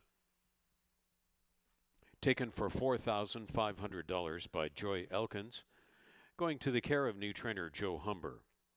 Joy Elkins claims Chairman's Venom for $4,500 out of race 3, going to new trainer Joe Humber.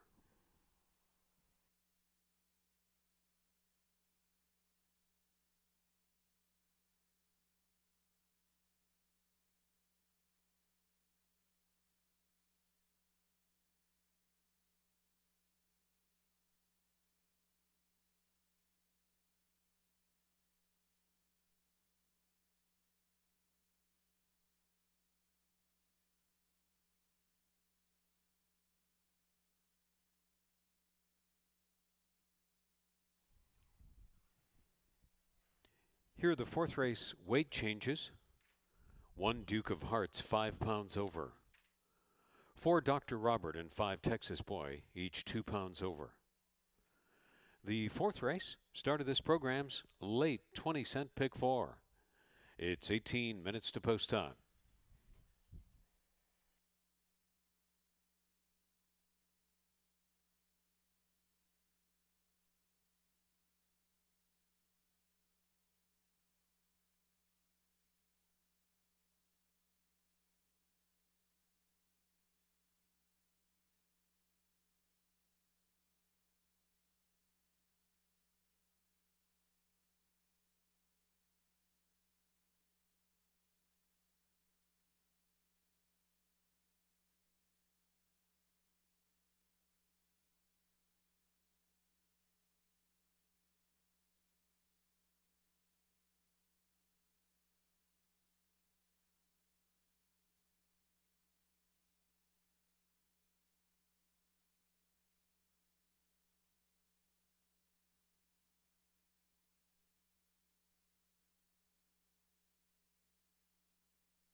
Race 4, we have a field of maiden claimers, colts and geldings, going 7 furlongs over the turf course.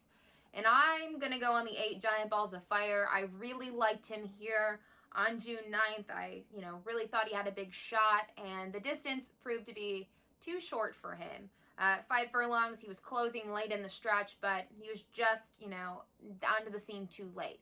He lost by just half a length.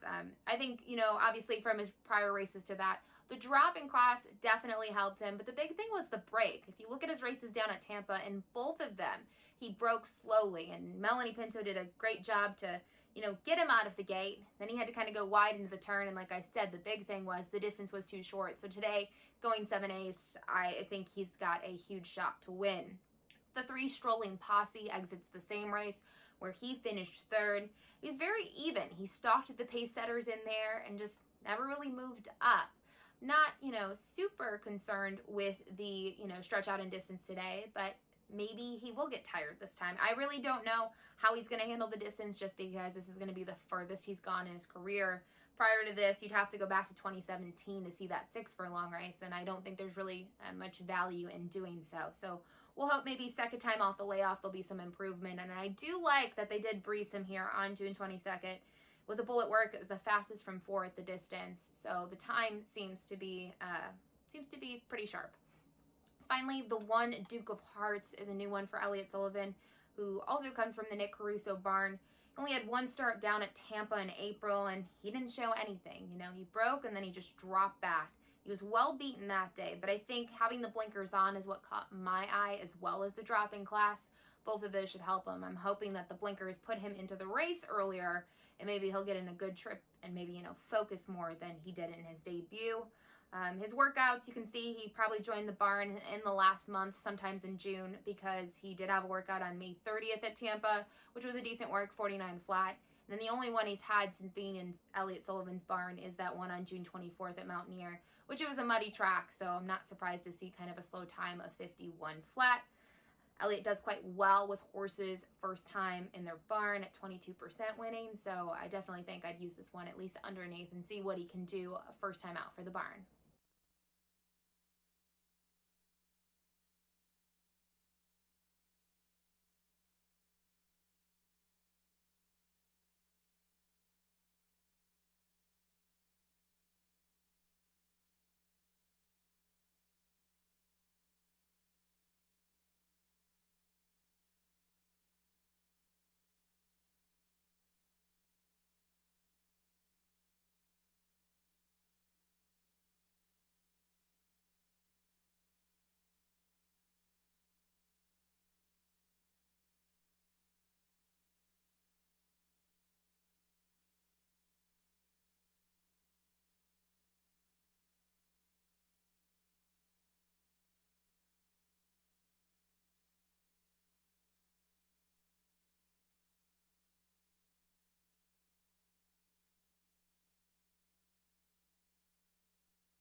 They're ready to step onto the track for race 4.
It's Duke of Hearts to lead out the race 4 post parade in Fort Erie.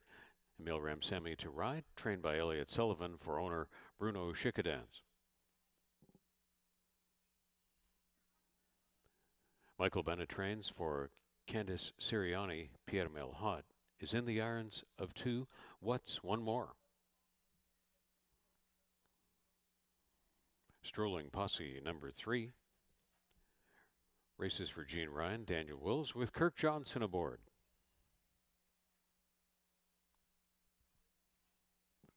Susan and Joe Aiello and Sharon Chicato campaigning Dr. Robert IV with Brian Shane. Texas Boy number 5, trained by Joe Humber for M&M Stables with Sunny Singh.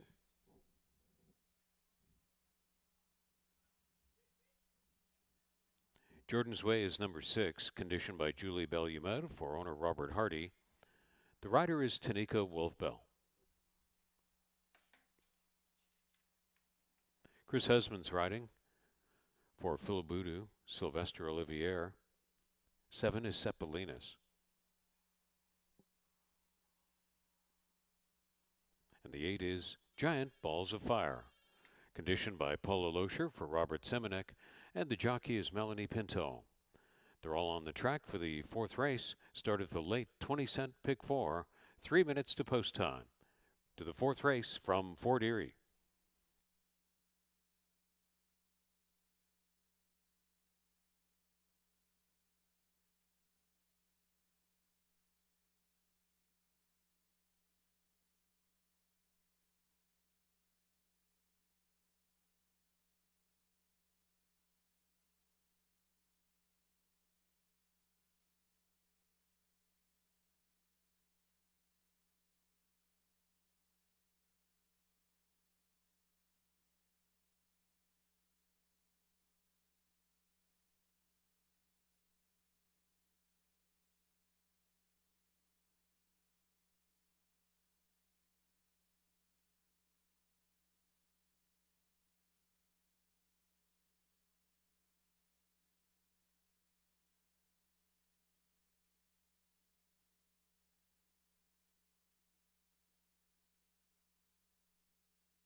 Starting gate is taken position at the 7 furlong point on the turf course.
They've arrived at the gate. Last few moments of fourth race wagering time.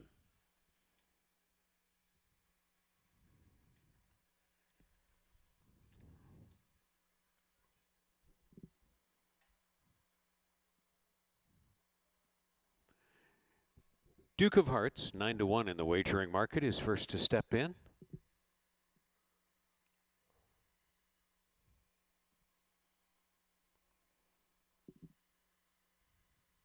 Long shot, what's one more?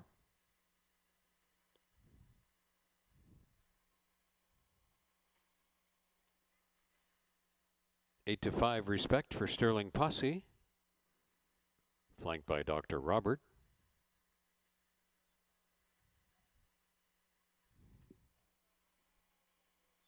Long shot, Texas Boy. Jordan's Way, offered at 6-1. Cepalinas, just waiting on the favorite here. Giant Balls of Fire, went in well. Stand by for a start. Race 4 at the post. They're off for 7 furlongs on the turf course. And along the inside, What's One More surges to the early lead. Along the inside, Duke of Hearts is going to flash speed with that one. Dr. Robert made a neat gate rush and lands out in the front trio. Sterling Posse, then Jordan's Way. Running out wide, Cepalinas. Giant Balls of Fire has just one beat, and that's Texas Boy to the rear of the field.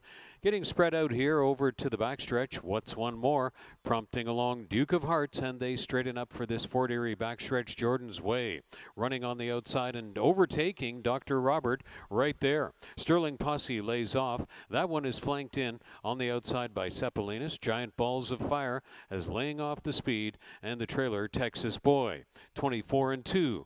The front quarter speed on the way to the turn. Jordan's Way has made it up to second on the outside.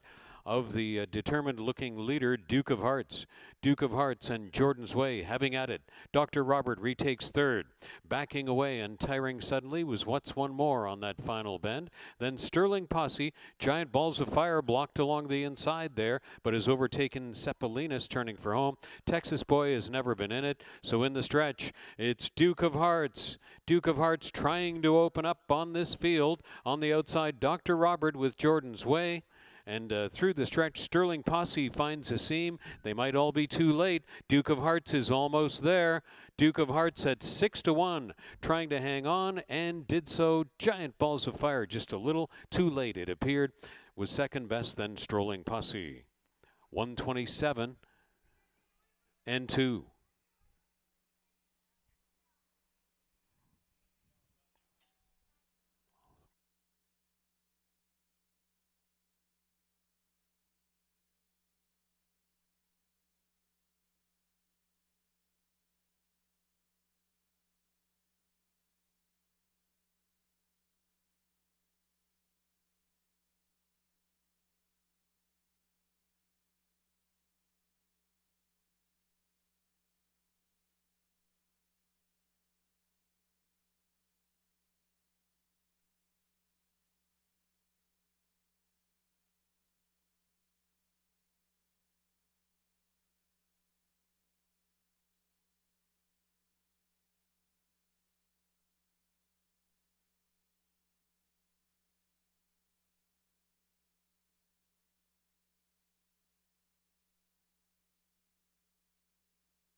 One 8-3 and 6 is posted from the fourth race. 1-8-3-6 unofficial.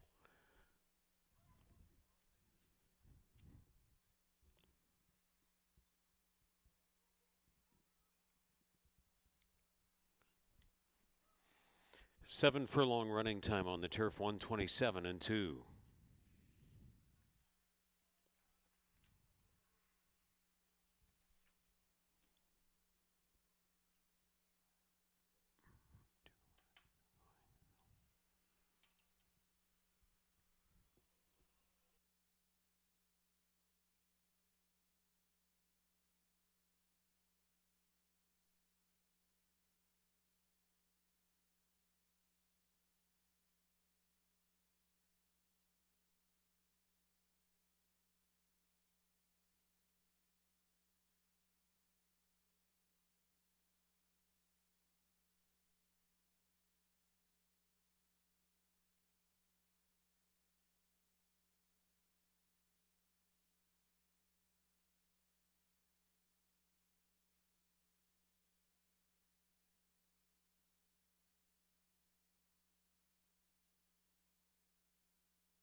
The unofficial winner of race 4 is returning. That's Duke of Hearts. Chestnut 3-year-old gelding by Duke of Mischief. From Video Vixen by Wild Event. Bred in Florida by the owner Bruno Chickadans. Trained by Elliott Sullivan. The winning ride executed by Emil Ramsamy. Class drop and blinkers on today. $14 plus winner when made official. Duke of Hearts.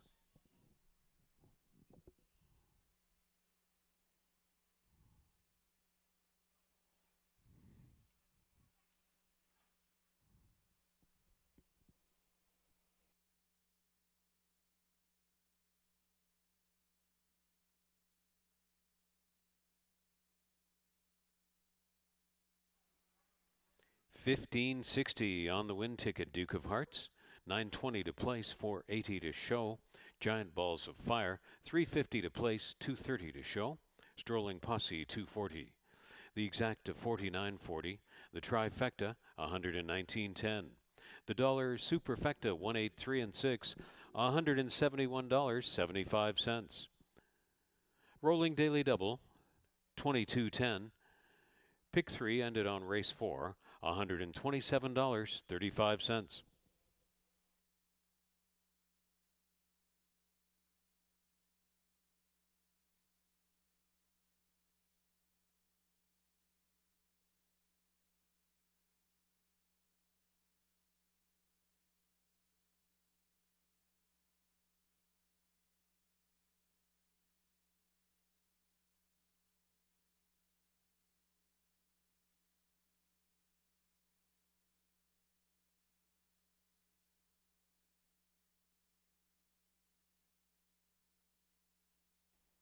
Now on display the win photo from race 4, Duke of Hearts over Giant Balls of Fire.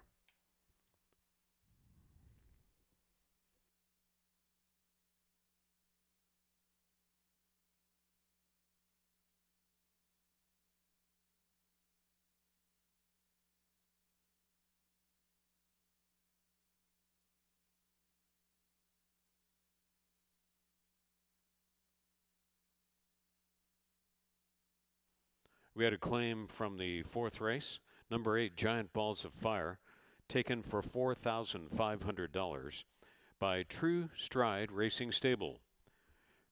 Going to the care of new trainer Kevin Buttigieg.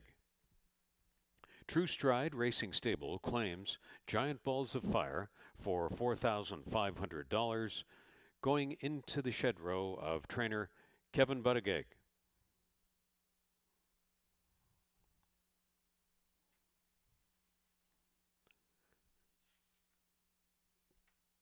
Race 5 will start this program's final 20-cent pick 3. 18 minutes to race 5 coming up from Fort Erie Racetrack.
Race 5, we have a starter optional claiming event for colts and geldings. They'll be going 5 furlongs over the main track.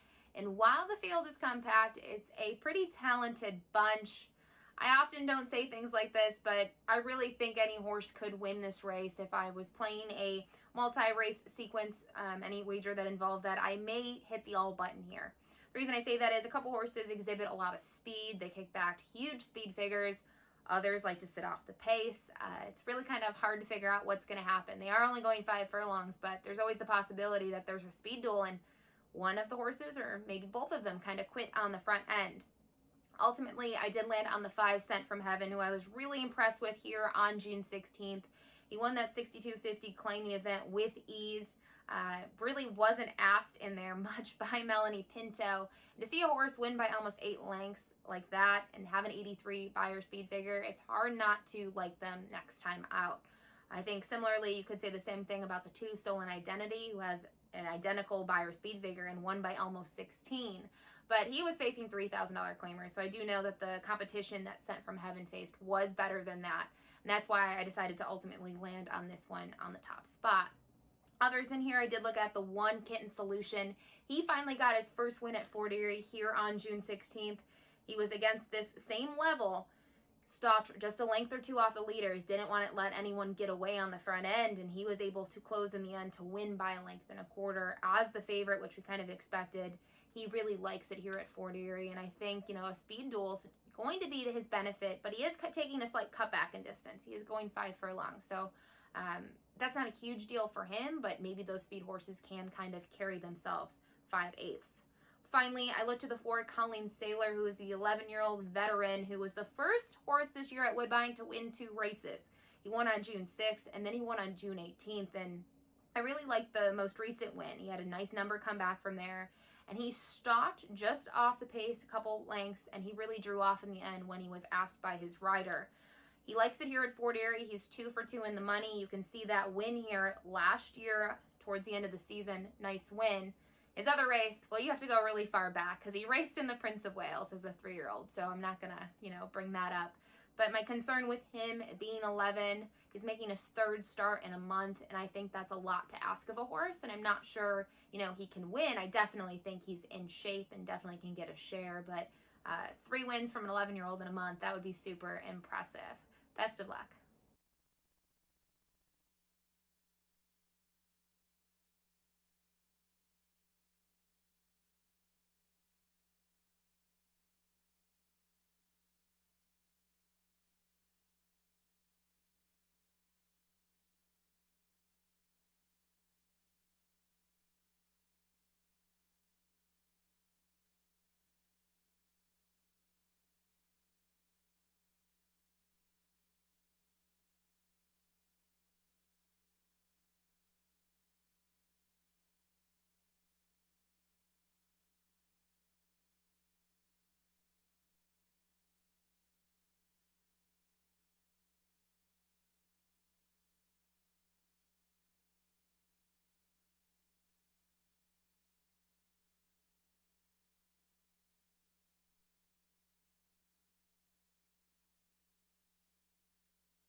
Here come the horses onto the track for race 5 in Fort Erie.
Introducing the field of race 5 on Post Parade. Kidden Solution racing for Holly Delaney and Stephen Chirkop with Kirk Johnson aboard. Stolen Identity, number 2, is conditioned by Bill Tyrannos for Natural 8 stable. The rider is Larry Munoz.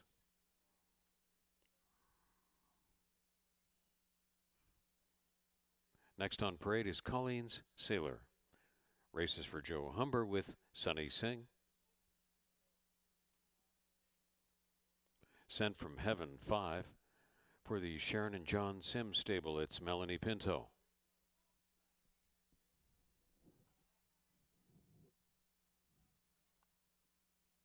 Bronze Age completes the field for Sam Melai.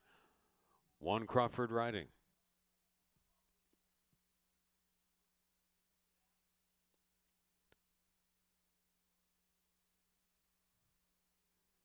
Five furlongs on the main track for the starter optional claiming field of race 5. Start of this program's last 20-cent pick 3. 3 minutes to post.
Starting gate taking position at the 5 furlong point in preparation for race 5 in Fort Erie.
The riders are now requested to take their horses to the gate.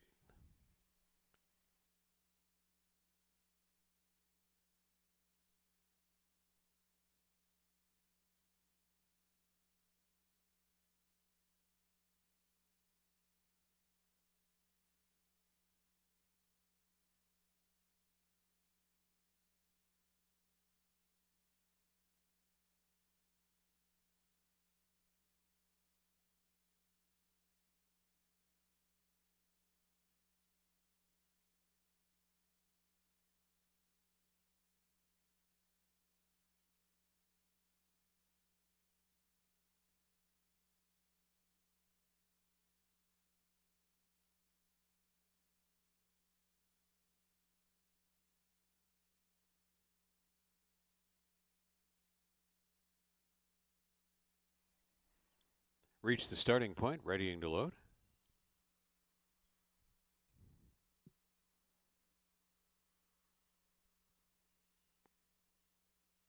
Two to one respect for Kidden Solution stepping in. Stolen Identity up to 5-2 last click. Field's long shot Bronze Age.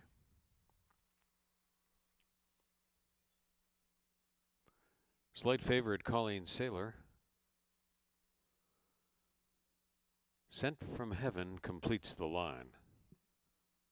Stand by for a start. Race 5 at the post in Fort Erie, and they're off. Colleen Sailor was a step slowly away. Stolen Identity, first to Surge, then Bronze Age and Sent from Heaven. And along the inside is Kitten Solution, and laying just off them by 2 more lengths is Colleen Sailor. So it's Stolen Identity. Sent from Heaven is trying to get closer to the tempo setter. They move into the turn with Bronze Age still holding third. Colleen Sailor is underway and is overtaken. Kitten Solution to the rear of the field. Stolen Identity still by 3 lengths. Sent from Heaven. Sent from Heaven trying to make a dent in that lead at the head of the stretch as they move to the inside of the quarter pole. It's still Stolen Identity stalked by Sent from Heaven. Colleen Sailor from a long way back, and in between horses is Bronze Age. Here comes Sent from Heaven to the late stretch lead. Sent from Heaven at 5-2 draws clear to win it. Sent from Heaven for John Sims and Melanie Pinto won it. Bronze Age, big long shot. Juan Crawford on his birthday salvages second, and a third place photograph with a charging Kitten Solution against Stolen Identity. No doubt about the winner, though. That was Sent from Heaven in a snappy 57-4.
22 seconds, 45 and 1 for a half, and the 5 furlongs, 57 and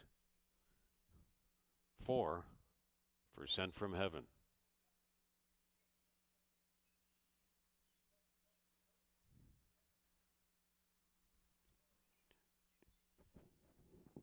In the show photograph, number 1 Kitten Solution posted third, 2 Stolen Identity fourth. On the board, 5-3-1-2.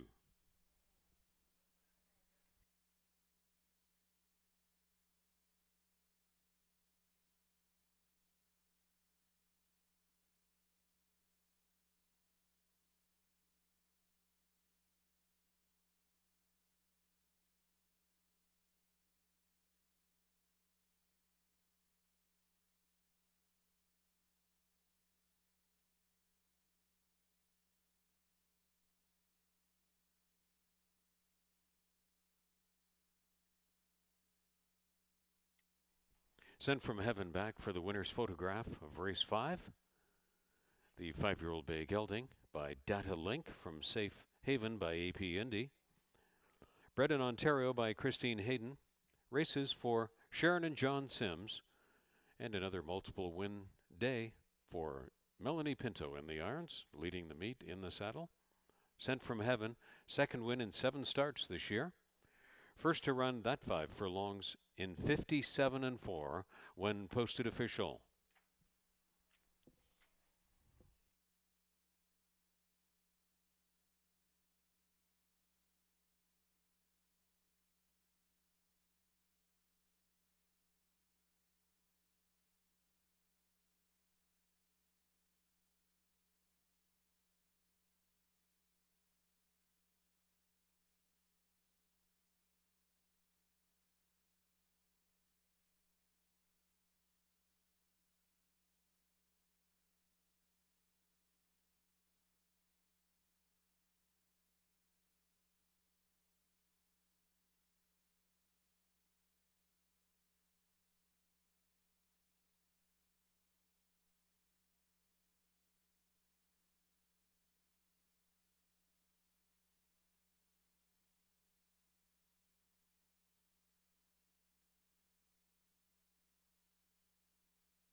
$750 the win ticket return, Sent from Heaven, $360 to place and $210 to show.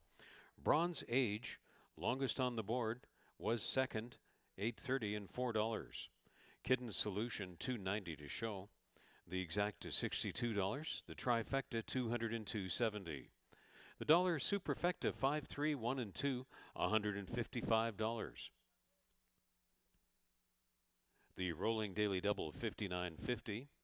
Pick 3 ended on race 5, $70.70, and the early pick 4, $931.90.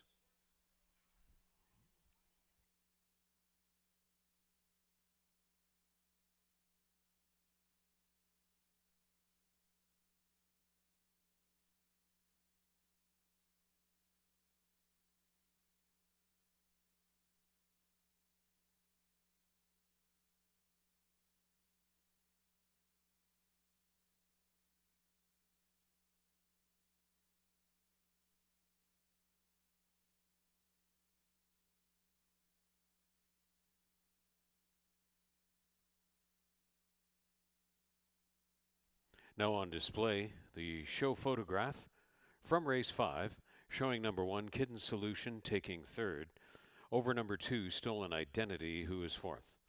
1/2 in the show photograph from race 5, now posted.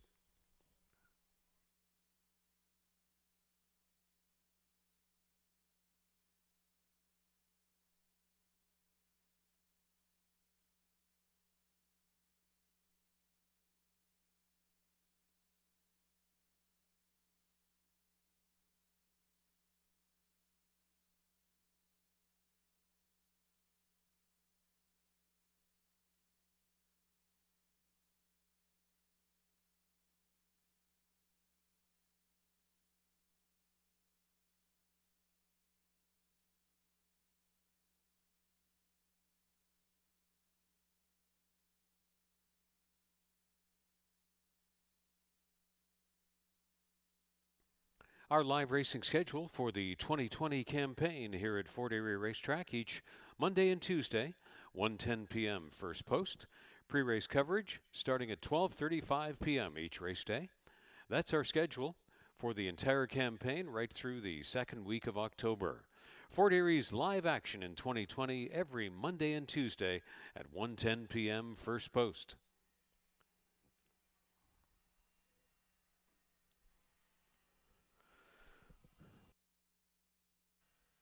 Out of the sixth race, Vet Scratch of 1, Midnight Snack Attack. Starts the program's last rolling double. 19 minutes to post time from Fort Erie Racetrack.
Race 6, we have an allowance event. 4 non-winners of 3 lifetime will stay on the main track at the 6 furlong distance.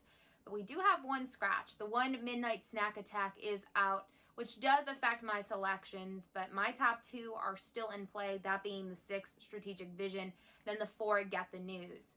Looking at Strategic Vision, you kind of see he does have 2 wins here at Fort Erie, most recently first off the layoff. We hadn't seen him since July, and in his first start, he looked like he had no time off. He looked perfectly in form. He won very easy by 7 1/4 lengths, had a nice buyer against that allowance company, non-winners of 2 lifetime.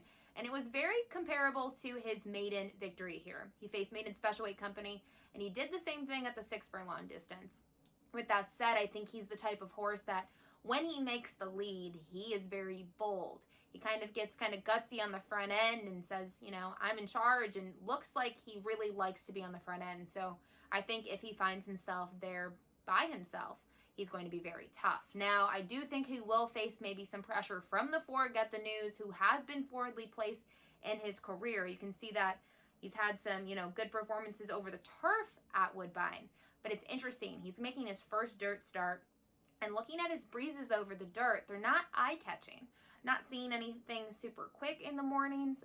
Not necessarily a concern, but it does make me a bit cautious picking him on top, which is why I went to the 6. But looking at his pedigree and looking at the competition he's faced, and his most recent win was still impressive. Yes, he only won by a neck, but you could see in the stretch he kind of wasn't wanting to move up, and once he did, he was in the clear. So I do think today he'll enjoy extra distance, but the big thing, like I said, will be the dirt. So short field in here, I think those are probably the main two.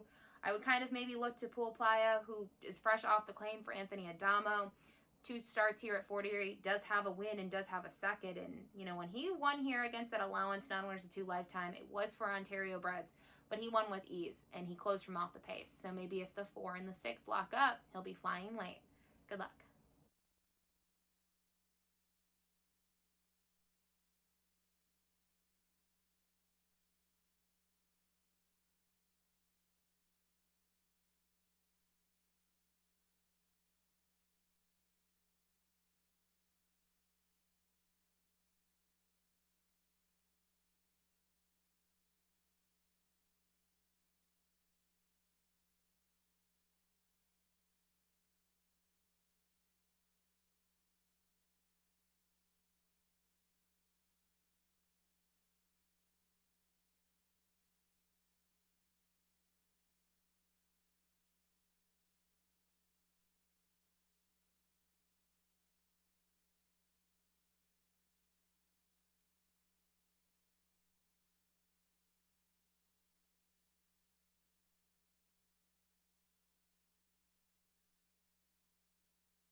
The race 6 horses are moving into the walking ring at 8 minutes to post.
From all of us at Fort Erie Racetrack, we would like to again extend our thanks to those of you following along on FortErieRacing.com, HPIBet.com, and across the United States and the world, currently closed to spectators.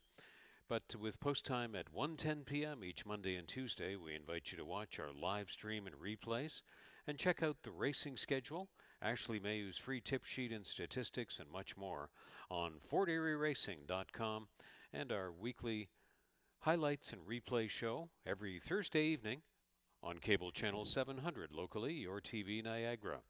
Thank you, everyone, for following along the live action in 2020 from Fort Erie Racetrack. They're coming out onto the track for race 6.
Well, it's a seldom seen situation here in race 6.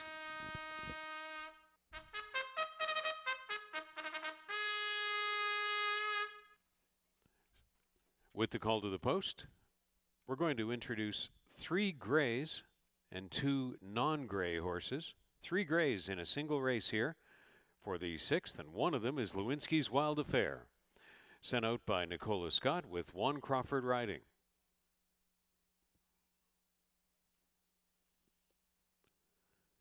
Pool Playa number 3, trained by Tony Adamo for Bermuda Blue Farm and Partners with Kirk Johnson aboard.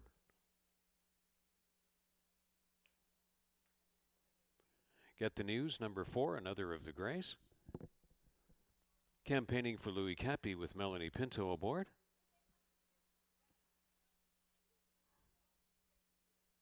Uno Champ, another gray, sent out by Sue Andrushko with Pierre Mailhot.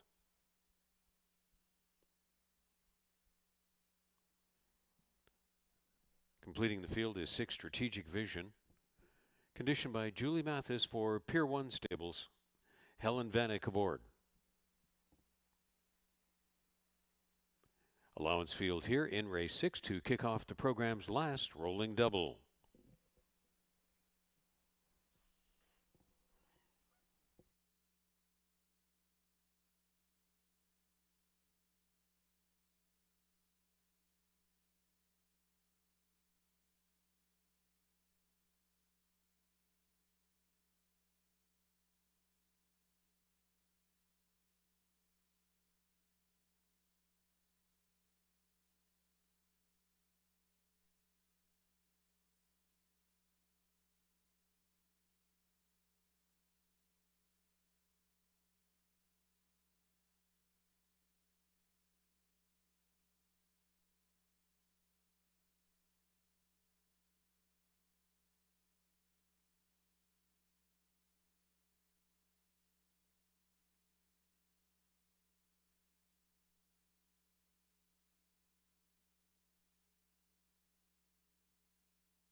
Sixth race field is heading back into the chute to the 6 furlong starting point.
Starting gate being moved into position at the 6 furlong point for race 6.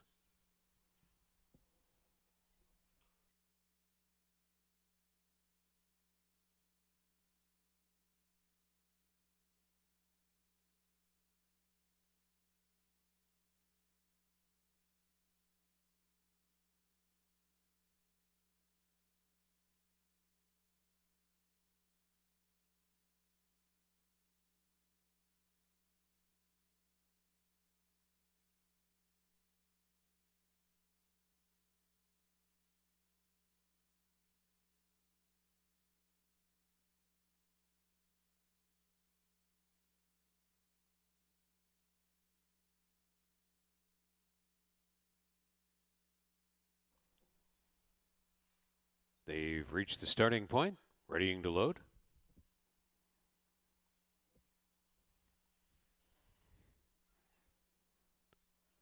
Field's longest shot, Lewinsky's Wild Affair, first in.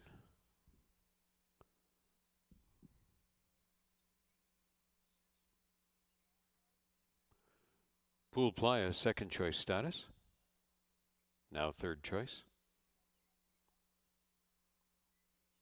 Get the News down at 8-5 will be second choice.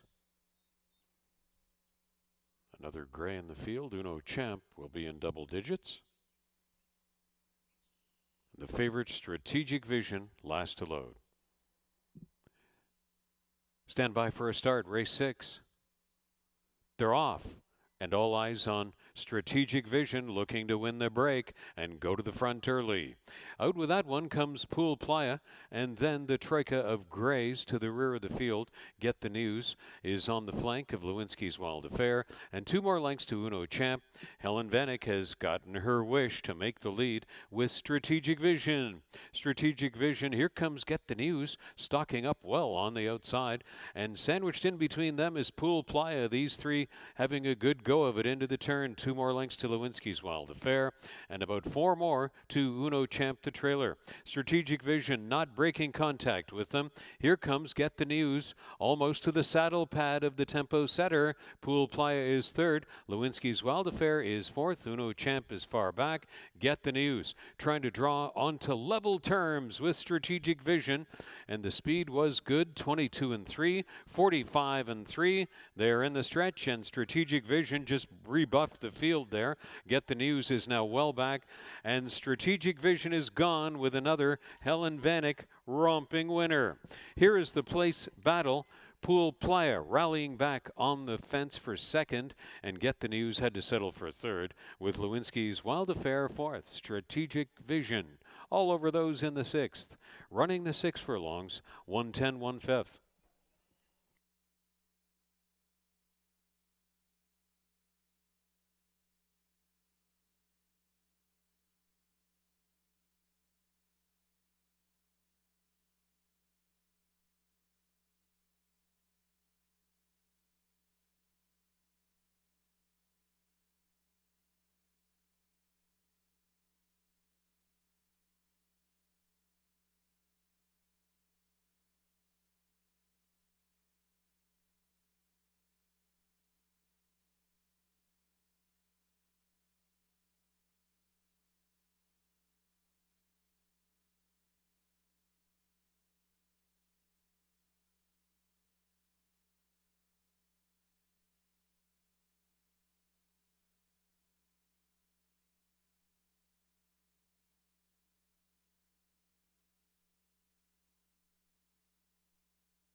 There's Strategic Vision back from race 6. 4-year-old Bay Gelding by Court Vision. From Blonde Miss by Langfuhr. Bred in Ontario by Donna and Phil Healy. Multiple win day for the shed row of trainer Julie Mathis. Strategic Vision, owned by Pier 1 Stables. Riding double on the program authoritatively by Helen Vanek earlier with Chairman's Venom, and here in the 6th with Strategic Vision.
$370, $240, and $210 across. Strategic Vision. Pool Playa was $250 and $210. Get the News $220. The exact is $740. The trifecta $13.10. The dollar superfecta $34.70. The daily double completed on the 6th race $25.10. The pick 3 $77.10.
The jackpot high five carryover into the next event, $21,392.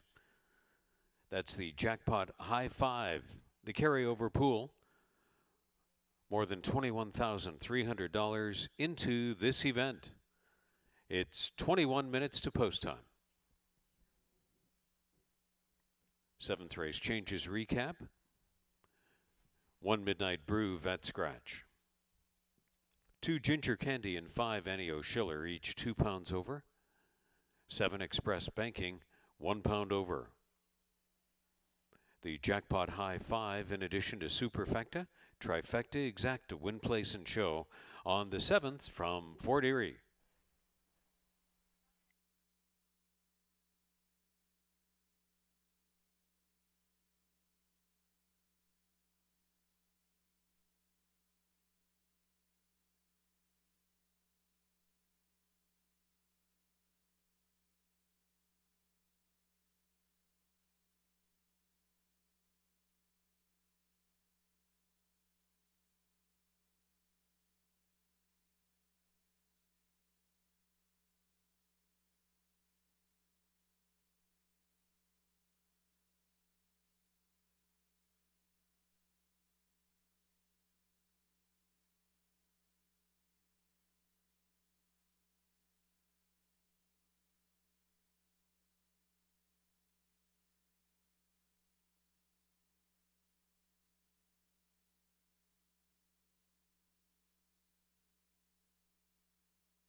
We'll end things on the turf today here in race 7, a claiming event for fillies and mares. They'll be going 7 furlongs And there's a huge scratch in here. The one Midnight Brew is out, and she was my top selection.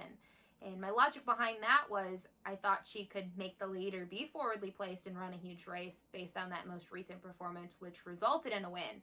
But even in her prior races, she showed the ability to rate, which I thought was huge in here because it was a big field. I really wasn't sure what other horses were going to do and how they were going to be put into the race. So I thought they had options with her. Now, on paper, the only horse that really has a turn of early foot that stands out is probably the 7 Express Banking. She's consistently been forwardly placed in her last 4 starts, at max just a handful of lengths off the leaders. But even last time out, she was kind of hustled towards the front, hoping to hang around, and she was simply outfinished by the other 2 in there, that being Midnight Brew and Secretariat's Honor. She was just beaten by that half a length, and I think her getting back on the Fort Erie turf course for her second time, she could step up, and I wouldn't be surprised, if she could find herself on the lead by herself. It wouldn't be shocking to see her kind of, have her way with everything. I did like the 2 Ginger Candy initially. I still will use her. I never change my selections, but I was hoping that there would be some pace, a kind of a pace battle up front that would kind of serve her well, because in these shorter races, she's been able to close the gap, but she's seemed like she's needed more ground and maybe a quicker tempo. So I was hoping that she'd get both of those things. But today she's only getting the stretch out in distance, which should still help her. She's finished 3rd in her last 2 at the 5 furlong distance, beaten by 2 1/4 most recently. Hopefully she'll improve second off the layoff, and she's yet to miss the board here at Fort Erie, which gives me some confidence in her. Another horse that's been really nice to watch race over this specific turf course is the 5 Annie O'Schiller. She made her first start for trainer Nick Mulaney Jr. here on June 16th, and she was 4th, beaten by just a length and a half. She was kind of closing late, and just, in her typical style, it just resulted in that she couldn't get into the top 3. Looking at her other races here, though, the 7 furlong distance has been quite nice to her. She did have a 3rd place finish here in late September. She had a win early on in the year. And actually, the thing that I like about that is she needed a race. She raced up at Woodbine over the Tapeta. Yes, it was a tough group, but I still think horses sometimes need a race. So I'm looking for her to improve second time out for the barn. And that's kind of my, my angle with her. But like I said, I think the complexion's changed a bit. So I'm going to be curious to see how the pace unfolds in here. If someone goes with Express Banking, I think that'll set up nicely for Annie O'Schiller and for Ginger Candy. But if she kind of has her way, not sure they'll be able to get the job done.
Horse is moving into the walking ring for the 7th race.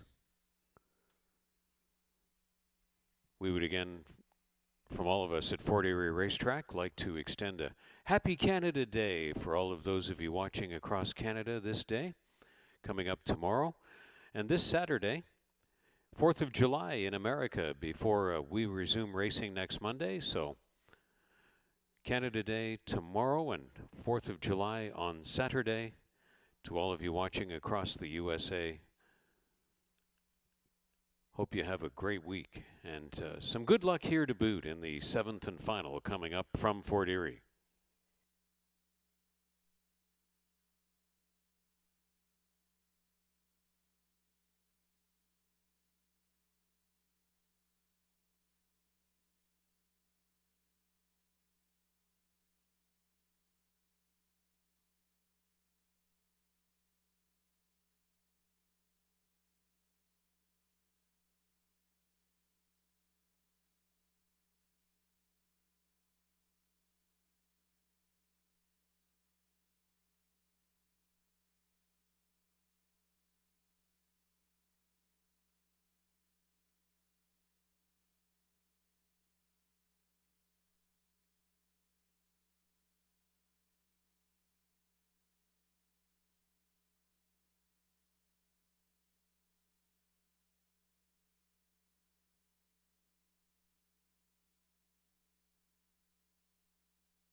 Riders up is the call. They're on their way out for the 7th.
Here is post parade for the 7th race in Fort Erie, led by Ginger Candy 1, Joe Humber training for Brittany Humber and Christina Roberts with Sunny Singh hired to ride.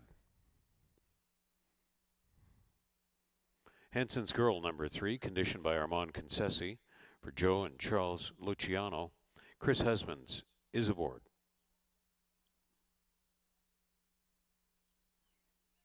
Next on the parade is Annie O'Schiller 4, Helen Vanek to ride, trained by Nick Mullaney Jr. for Harvey Bussey Stable.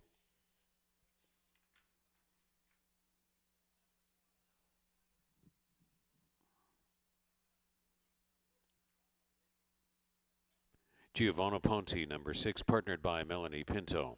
Trained by Ken Albu for Six Brothers Stable.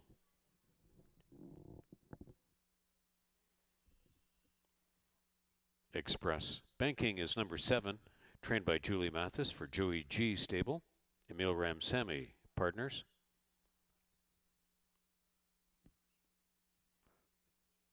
Next on parade is 9 Medi Bemps, sent out by Deb Rhombus. Kirk Johnson aboard. Benedette's Lady, number 10, campaigning for Paul Mandelfino. Juan Crawford up.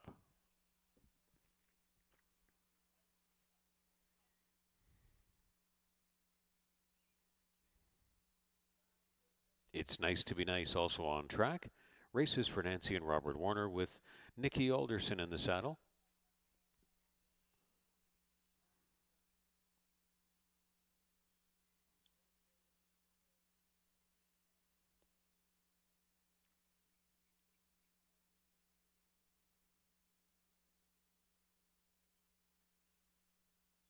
Jackpot High Five carryover, more than $21,300 into this event. 7 furlongs on the turf course, under 5 minutes to post time.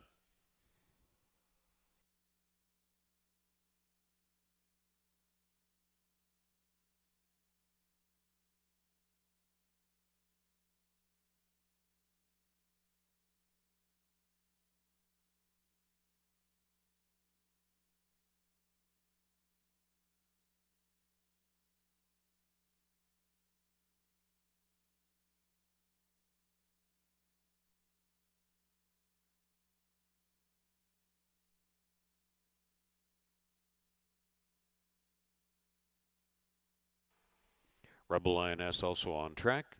Campaigns for Rich Davis with Pierre Mailhot. Starting gate taking position at the 7 furlong point on the turf course.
Field for the 7th race begins to file onto the turf course.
Riders now instructed to bring them to the gate.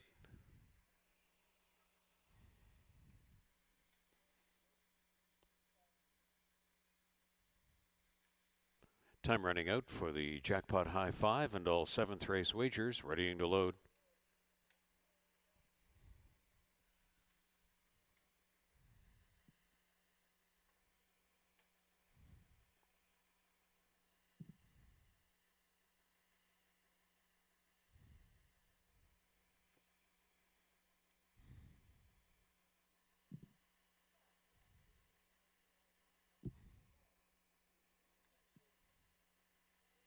Ginger Candy first in, long shot, along with Hanson's Girl.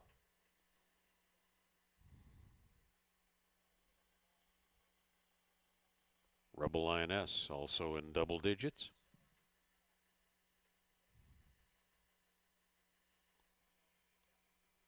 Ennio Schiller offered at 3-1.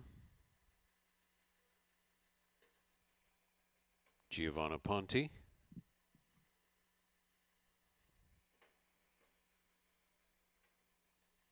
One of the favorites, Express Banking. It's Nice to Be Nice. Just 2 to go.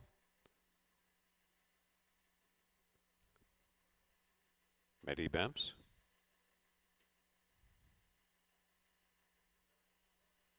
Benedette's Lady completes the line. Stand by for a start. Race 7 at the post. They're off. And first to jump was Hanson's Girl, Benedette's Lady, Meddy Bemps from the outside, Ennio Schiller, and Ginger Candy down along the inside, then Rebel Lioness. Moving third from last on the outside, that's Giovanna Ponti on the flank of It's Nice to Be Nice, and Express Banking was the early trailer as they rounded the first turn, going to try to thread the way through. Hanson's Girl, Meddy Bemps over to the backstretch, that's the first pairing. Then Benedette's Lady is on the outside of Ginger Candy. Giovanna Ponti wants to run by them up into the front 5. Backing away was Ennio Schiller. Rebel Lioness came on through. Second to last, making up some ground is Express Banking, and It's Nice to Be Nice tries to get underway out of the backfield. Hanson's Girl posted an opening quarter of 24 1/5 and is joined on the front end by Meddy Bemps, and Express Banking is a lot closer into this front trio as they move on to the turn. Giovanna Ponti is widest of all out into the front trio now. Hanson's Girl has made all of the tempo. Here comes Giovanna Ponti. Tiring a little bit, Meddy Bemps. Blocked off at the inside was Express Banking. It's Nice to Be Nice is winging out there widest of all. Hanson's Girl, Giovanna Ponti. Here on the extreme outside comes It's Nice to Be Nice, and Benedette's Lady never went away. 4 of them lined up across the track. The widest one is It's Nice to Be Nice. Benedette's Lady is rallying, so is Giovanna Ponti. Benedette's Lady got there to just catch Giovanna Ponti. It's Nice to Be Nice was a great third, and it was close for fourth with Ennio Schiller against Hanson's Girl. Benedette's Lady was 21-1.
Long shots all over the place here.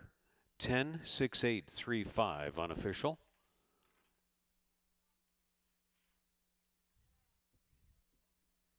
$24-1. 48-2. 3/4, 13-1. And the turf 7 furlongs in 126-2 for 21-1 shot. Benedette's Lady. And birthday boy, Juan Crawford.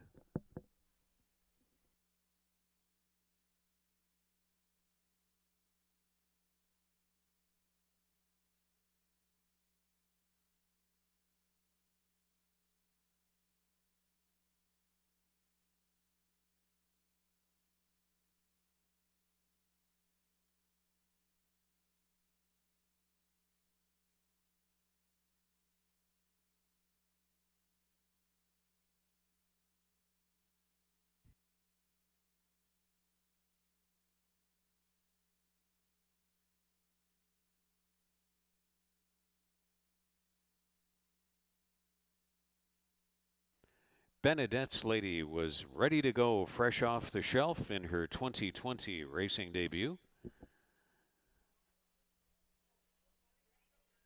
The dark bay or brown 8-year-old mare by Swain from Spirited Lady by Action This Day.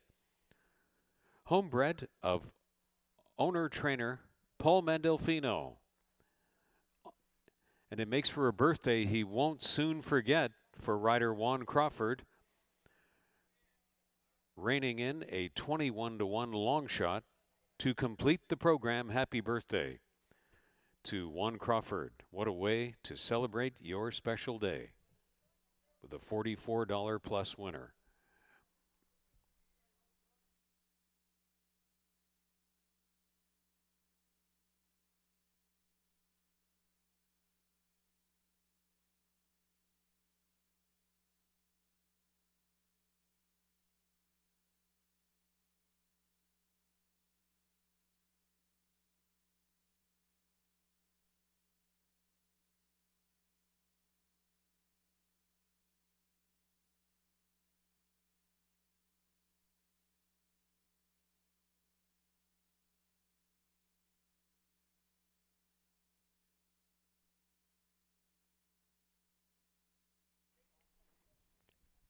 Here is an interim update on the status of the Jackpot High 5.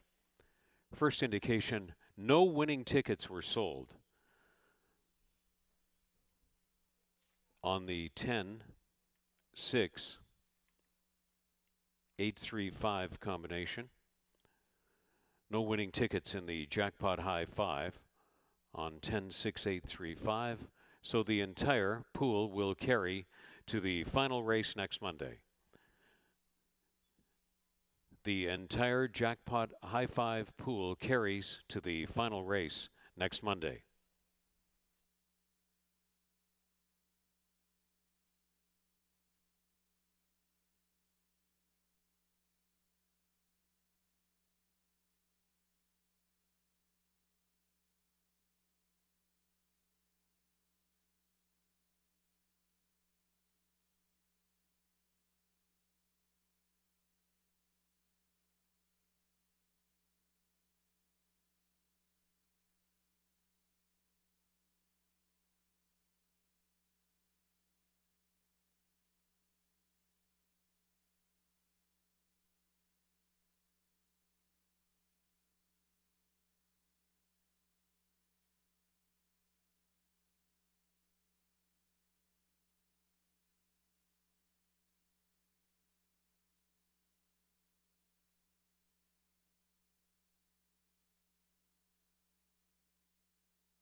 $44.20 on the win ticket. Benedette's Lady. $17.40 to place. $15.90 to show. Giovanna Ponte, 430 and 350. It's Nice to Be Nice, 570 to show. The Exacta, 269.90. The Trifecta, $1,574 and a dime. The Dollar Superfecta, $5,312.40. There were no winning tickets sold on the Jackpot High Five. No winning tickets in the High Five at all this day. So the entire pool carries to Monday $24,716. Almost $25,000 in the Jackpot High Five carryover to the last race next Monday. The last rolling double, $57.20. The final pick 3, $180.70. The late pick 4, $3,004.85. This program's pick 5, 5 of 5, $4,262.65.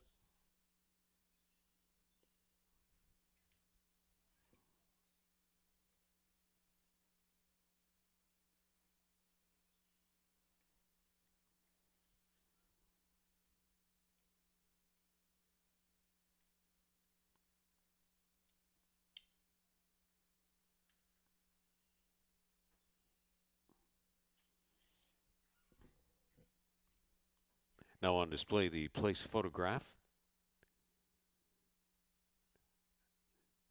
showing 6 Giovanna Ponte edging out It's Nice to Be Nice for second. The place photograph now on display, also the mirror image, with the inside horse 6 Giovanna Ponte taking second over number 8 It's Nice to Be Nice on the outside third.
From that event, there was a claim of number 7 Express Banking, claimed for $4,500 by Bermuda Blue Farm and Partners, going to the care of new trainer Tony Adamo.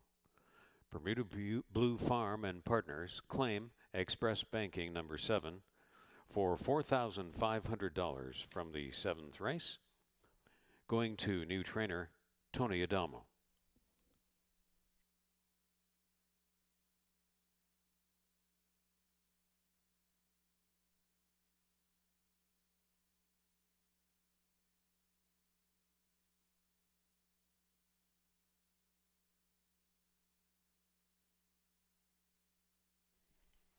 For the entire season into October, the live racing schedule easy to remember at Fort Erie this year, Monday and Tuesday. First post 1:10 p.m. The pre-race TV coverage starting at 12:35 p.m. each day. Monday and Tuesday, first post 1:10 p.m. All season long into mid-October from Fort Erie Racetrack.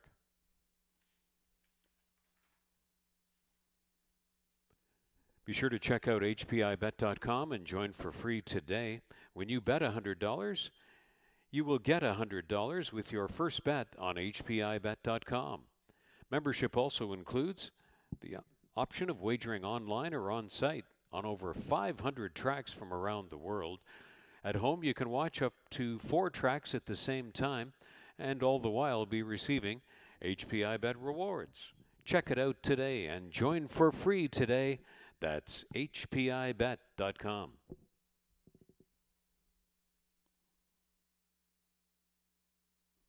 Our weekly highlights and replay show is every Thursday evening at 8 p.m. on your TV Niagara. That's Channel 700 on the Cogeco system in Fort Erie, Niagara Falls, and the entire region. Watch for Post Time from Fort Erie Racetrack every Thursday evening at 8 p.m., Channel 700 in the region on Your TV Niagara.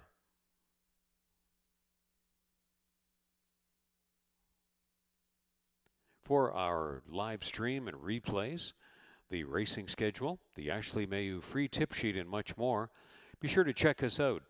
Now in high definition. Watch live in HD now at FortErieRacing.com.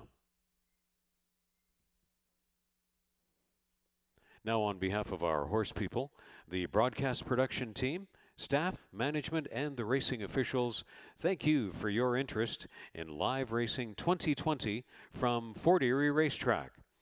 Live racing resumes next Monday, 1:10 p.m. first post, with the Jackpot High Five carryover, more than $24,700 to the final race next Monday.